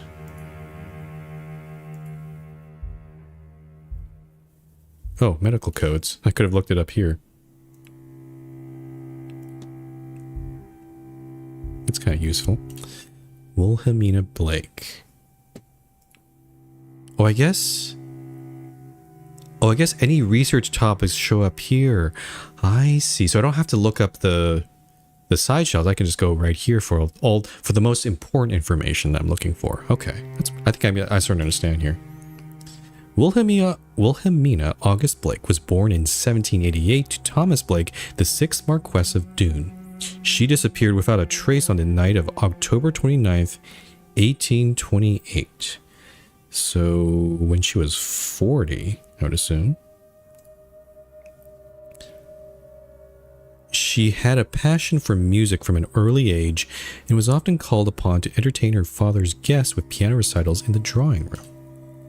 In the months leading up to her disappearance, she developed a keen interest in Egyptology after her uncle, Lord Barnard Blake, gifted her an ancient vase he recovered during an expedition in Giza.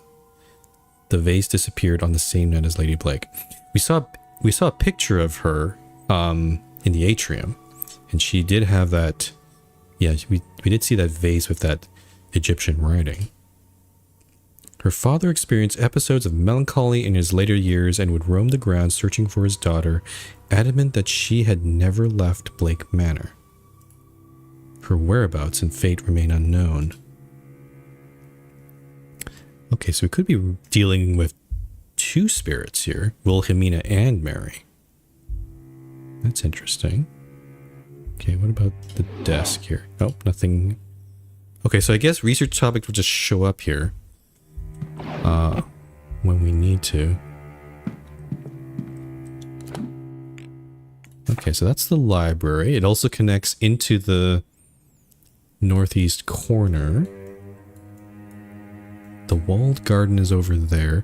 Okay, so yeah, let's check out, and there's a courtyard over there. Okay. So yeah, let's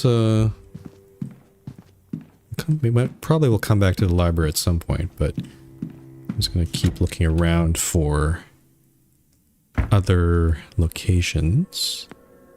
Oh, the bar is over here. I'm going to check the east courtyard. So dining room is closed. Oh, this painting, why is this painting off? A painting of a stag, it is set askew. We're just going to leave it like that. Okay. Sure. And this is the East Tower. And this is the stables.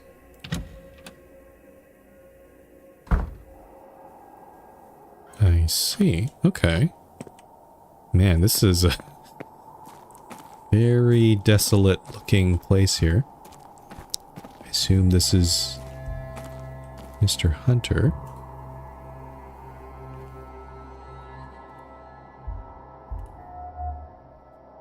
Scent of oats and sugar. I suspect he's got some treats for the horses in his pockets. Silk scarf. His fine blue scarf seems at odds with the rest of his attire. What am I looking for here? Oh. Sturdy working clothes and well worn in. He must spend a lot of time outside.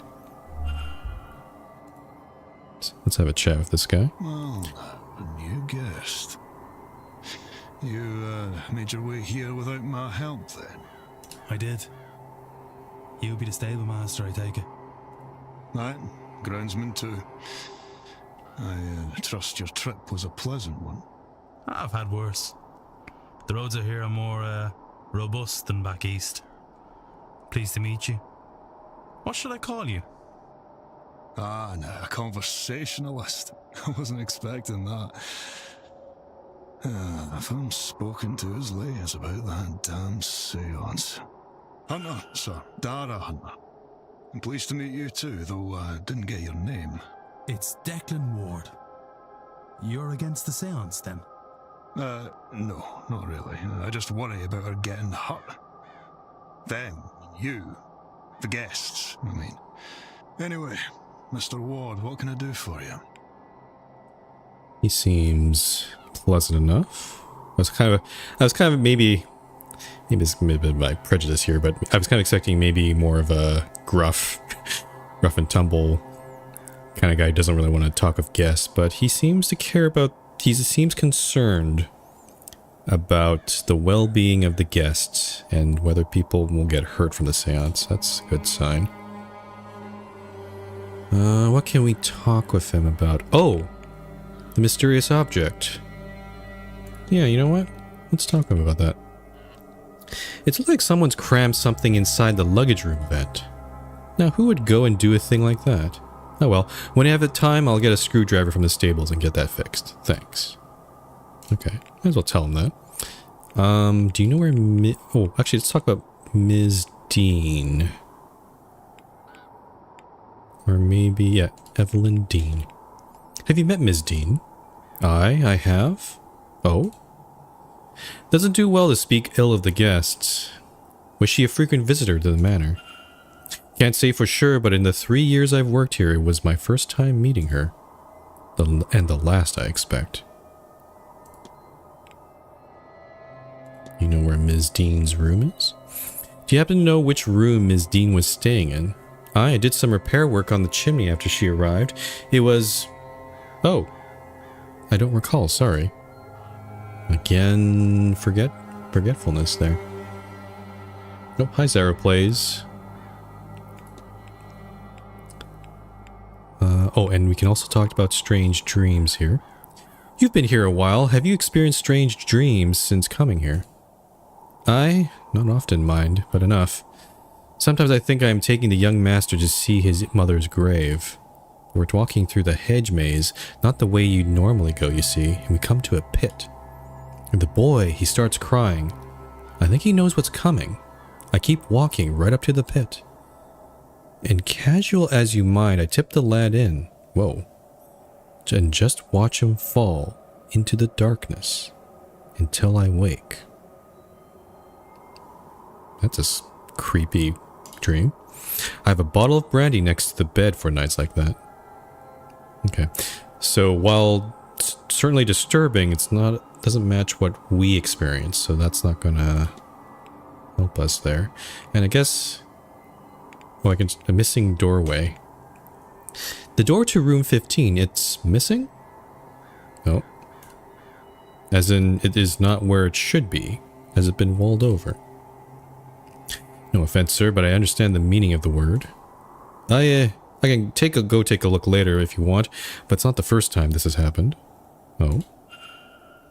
Some time ago, one of the Blakes supposedly walled up some young lovers after he was slighted.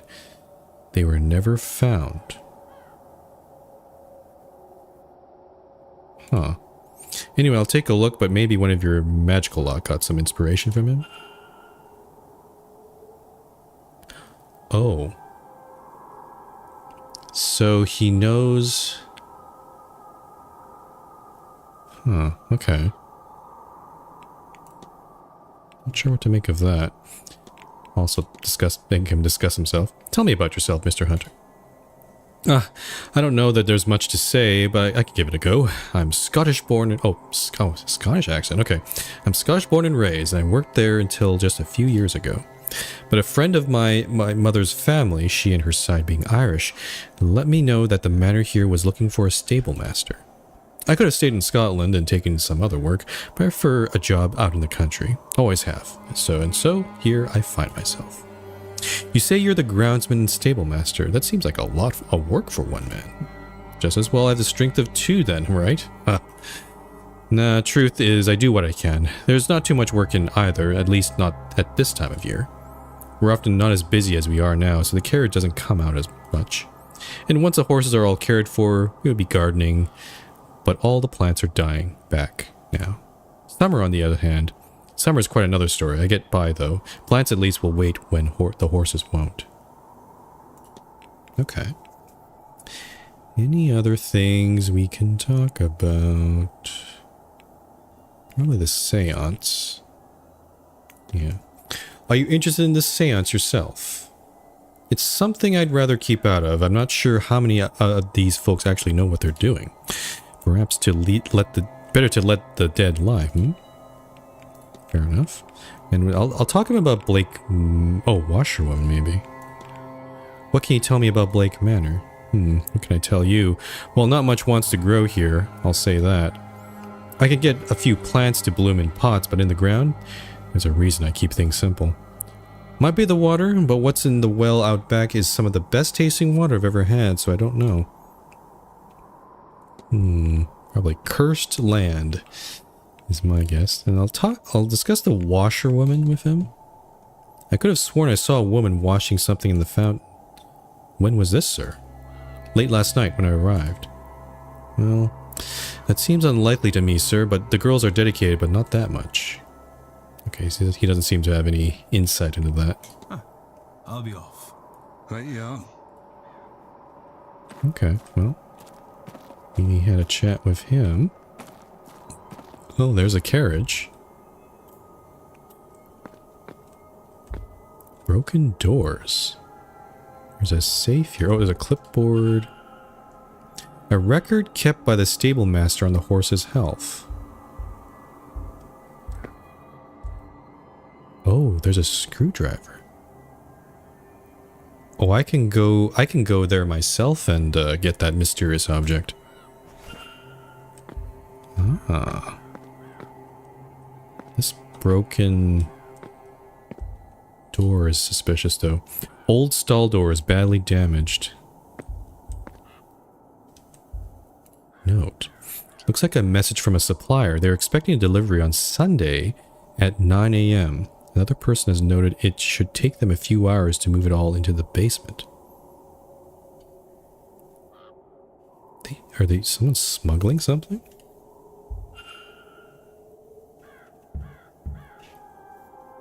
I don't know what the code is for that. That's safe, but that is interesting. Okay. So I guess my plan for trying to investigate that room is not going to work. One of the northeast corner rooms, at least for this hour, because we're starting to get it is going to be 11 a.m. pretty soon. Oh, what's over here? Is a barrel? Oh, okay, nothing there. But I'm curious what that object is now that I have the screwdriver, so I might poke into the luggage room.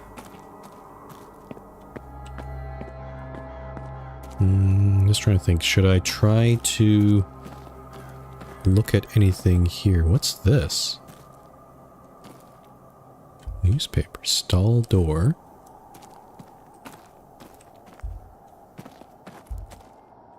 I can pet the horse. You know what? I'll look and pet the horse. The horses seem well used to people. If Miss Deane came this way, I doubt they would have been spooked. Okay, we're definitely petting the horse. Good girl. And I got an achievement for that. I petted the horse. Stall, nothing fancy but well maintained. What this stall door? Ah, there's something odd about this place. This hinge is new. The latch is ill-fitted, but as if trying to and failing to match a previous placement. A piece of torn newspaper, used to stop fresh paint from getting on the floor. It is dated Tuesday the 26th, the night Evelyn Deane went missing. Uh-oh. There's a new coat of paint on this door that the others lack. This door was recently replaced. I wonder why.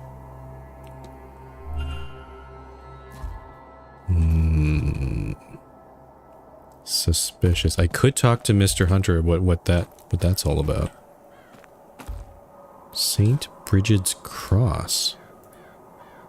Are one of the staff putting these up around the manor? Oh, this is the first one I've seen so far. I wonder if this is related to this. It seems related to the Séance, perhaps.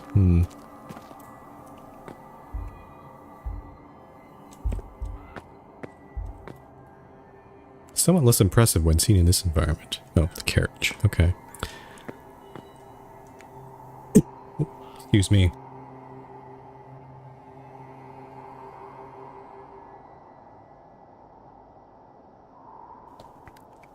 Sorry, I had to cough something out there. I've been talking for quite a bit already. Okay, I'm gonna talk to Mr. Ward. Mr. Hunter, about the, actually both of these, yeah. Let's talk about the cross. Has a member of staff been placing St. Bridget's crosses around the across the manor? Aye, that'd be Mrs. Joyce. Helps keep her nerves calm in all these all this chaos, I think. Mrs. Joyce, huh? Okay. And the door. Did you have to fix one of the stable doors recently? Hmm? Oh, aye. Lottie got spooked and kicked the latch clean out of the door itself. She was in quite the mood. They all were, really. There's no spare stall either, so I had to get one and fix it in place. It's too cold to leave them out in the pasture. When was this? Did something cause her to get spooked? It was Tuesday just gone by. Can't think of what set them off. Wonderful creatures, horses, but not always clever. They'll frighten at just about anything. Rabbits, birds, puddles. Not sure if I believe him. Feels like there could be something behind that door.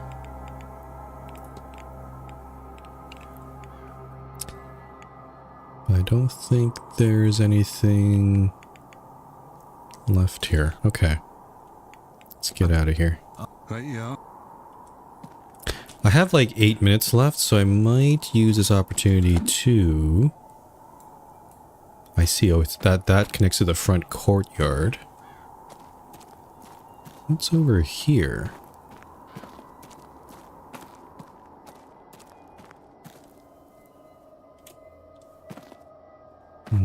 Doesn't look like there's anything interactable here. Though, what's this? Basement doors, those look like they're locked. Various supplies for the event.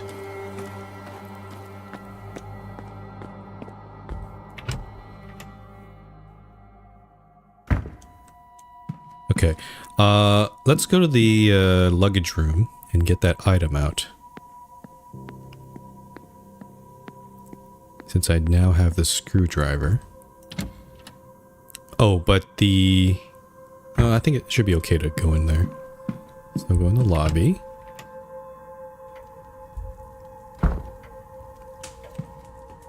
I can eavesdrop on this conversation here. Yes, madam. I seem to have misplaced my room key. I see. Let us see what we can do about that for you. Now, where has that spare key gotten to?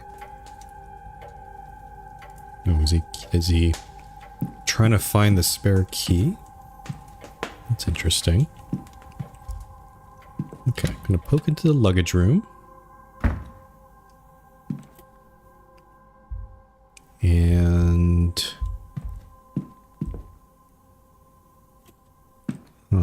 okay. I didn't spend any time looking at these trunks yet, but I think I'll take a look in a sec. There's a table here also. So I'm going to unscrew. All right, let's see what's hiding behind this. Ooh, cutscene.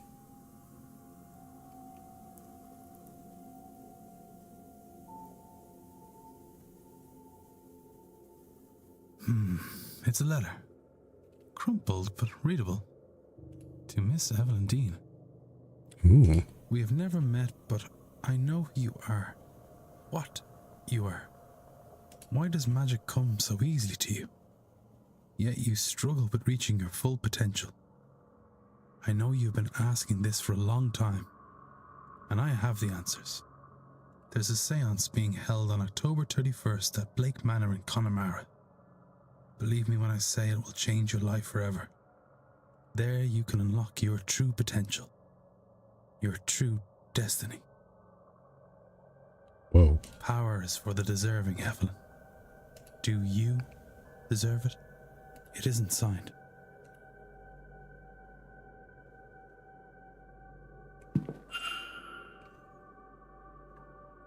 Okay, that really... that answered some things, but it left a whole bunch of other questions. Maybe, hold on. Can I... Ah, that opened quite a few things here. So, Ms. Deane's attendants. We did retrieve the object. Find Ms. Deane's hidden notes. I found some evidence likely stashed by Ms. Deane that indicate her reason for being here. She must not have wanted others to find them. I should search Blake Manor for whatever else she may have hidden away in secret. Okay.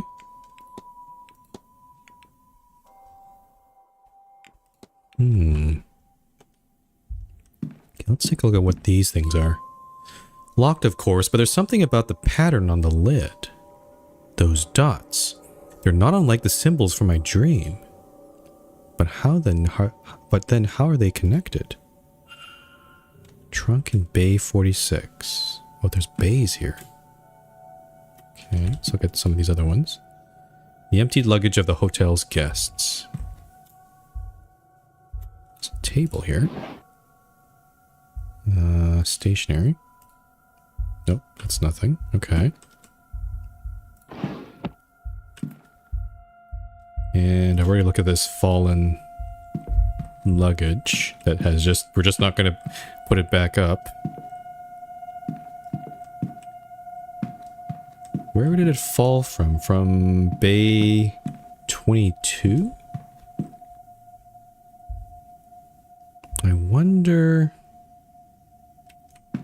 There might be a case where we might have to look up, like, match up the luggage with the bays, or, like, who owns these. Maybe.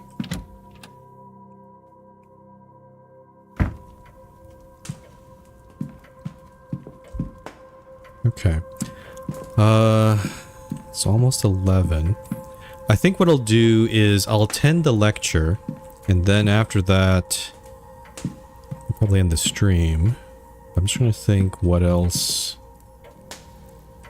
is left to do here.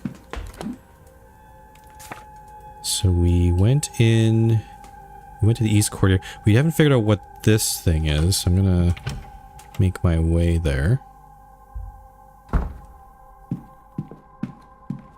So down this corridor.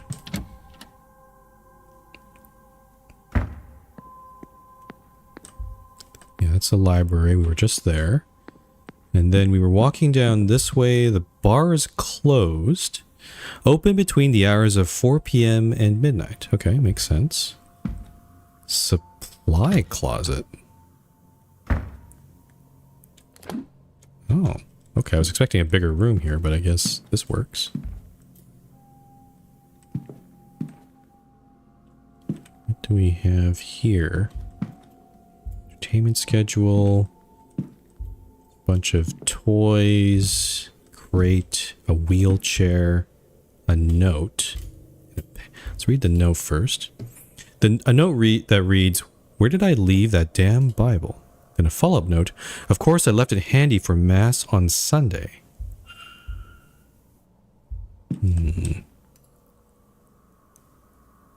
What the heck is... Oh, wait, hold on. We saw this combination. We found her journal. We know what this...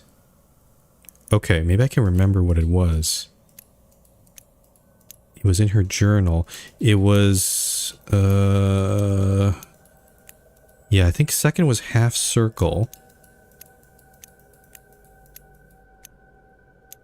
And then last one was this. I'm trying to remember. I'm going to see if I can remember this off the top of my head. I probably can't do that, though. Circle. Okay, you know what? I'm going to exit. Where... How can I read that?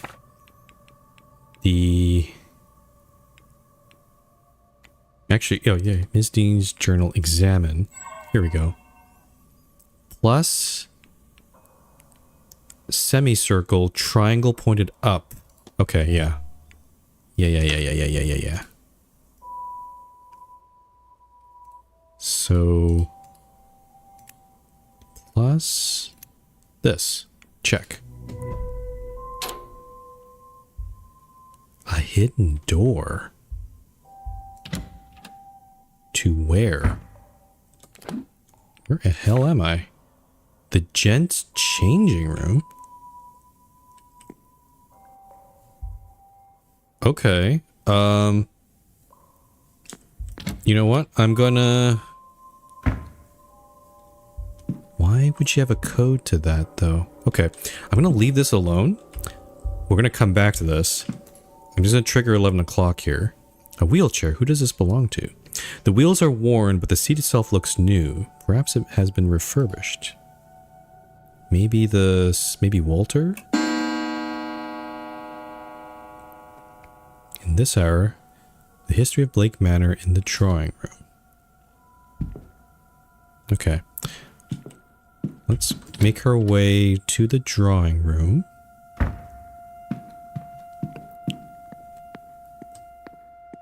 And let's attend the lecture. But yeah, I think we ended up... that's definitely a lead there we're going to take a look at. Okay, I'm kind of expecting this will probably end up running kind of like when we went to the dining room. So we'll see how this goes. Yep, here we go. Welcome, all of you, to my home. I am Jonathan Blake, the Marquess of Deane, Lord of this manor, and all the land that can be seen from it. I've been asked to speak with you about the house and its history, which dates back to 1652. Okay, so pretty much we're going to spend 30 minutes to stay and listen. My ancestor, Edward Blake, was granted this land in the winter of 1651. The following summer, work began on the castle that, in turn, became this manor. The building has been expanded many times over since then, and you would be hard-pressed to tell the original building and the additions apart. But the main compound is roughly expanded to 5 times its original size. This is not counting the basement, which was added in the late 1700s. Of course, the Great Famine was hard on much of Ireland, and we were no exception. Those were hard years on the land and our family. My father sold much of the estate and made some daring investments across Europe. They did not pay off. And so, when I was of age and title, I turned the manor into a hotel. I see. What remains of the land is still farmed or forested, of course. You, sir, a question. Thank you, Marquess. Not to turn things gruesome, but is it true what they say about the walled-up rooms? Doesn't seem too pleased by that question. Spending too much time digging around in our library, eh, Mr. Scarrett? Certainly, it is rumored that Percival Blake bricked away 2 young lovers for angering him. I can just imagine you just, like, those 2 lovers are probably doing it in that bedroom, and your idea of revenge is like, okay, you can stay in there forever, and you'll never come out. That's pretty crazy. Set across from one another, so they could hear each other's final days. Set across from one another? Oh, wow. That said, no such chambers were found, nor records of work being done that matched the timing. Yeah, we haven't come across that. At least that sort of setup. Like, it sounds like it was 2 rooms that were walled up.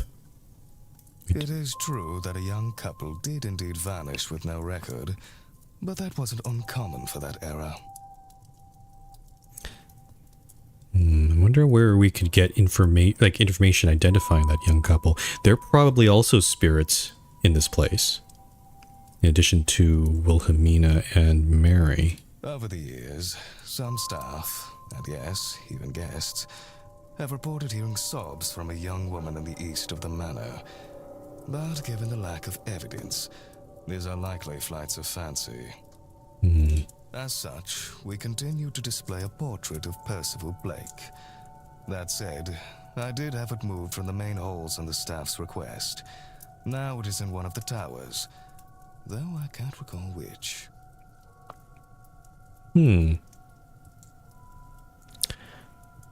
Interesting they're mentioning the portrait. Because we've seen several portraits all around the castle so far. I wonder if that becomes... that's it. Okay. We're gonna have to look for... Sounds like we're gonna have to look for Percival's portrait. Sounds like it's in either of the East Tower or the West Tower. Thank you, Marquis. Any more tragic deaths to share? Oh, Darcy's here. All death is tragic, Mrs. Darcy. I'm not sure this place has any more tragedy than any other family in this land. Yeah, that's a kind of a... not a great question to ask, given this guy's loss of his wife. Then why all the ghost stories? I don't think we all gathered here for no reason. That's perhaps a better question for Miss Mantovani. No more questions? Okay, let us conclude then. Thank you all for your time. I shall take my leave, but I hope you enjoy the rest of your stay here at Blake Manor. Okay. Fairly short lecture there, but we got some information from that. Oh, and there's some people here too we can talk to. Oh, but we also know... Okay, hold on. Mr. Scarrett. Okay, Mr. Scarrett's room is down here. I think this is Father Sinnott, though. So we know... If we know that he's down here, we could try sneaking up to his room. Yeah. Okay, well, I think that'll have to... Oh, there's also... Oh, Dr. Callahan's here too. So we could also try to go into his room as well. Okay. Okay, that's good. We only have a half an hour though, so I'm probably gonna only have enough time to choose one of them. But I will leave that decision for another time. But yeah, I am... This game rocks. This game is awesome. I love the mystery about it. It's a lot more...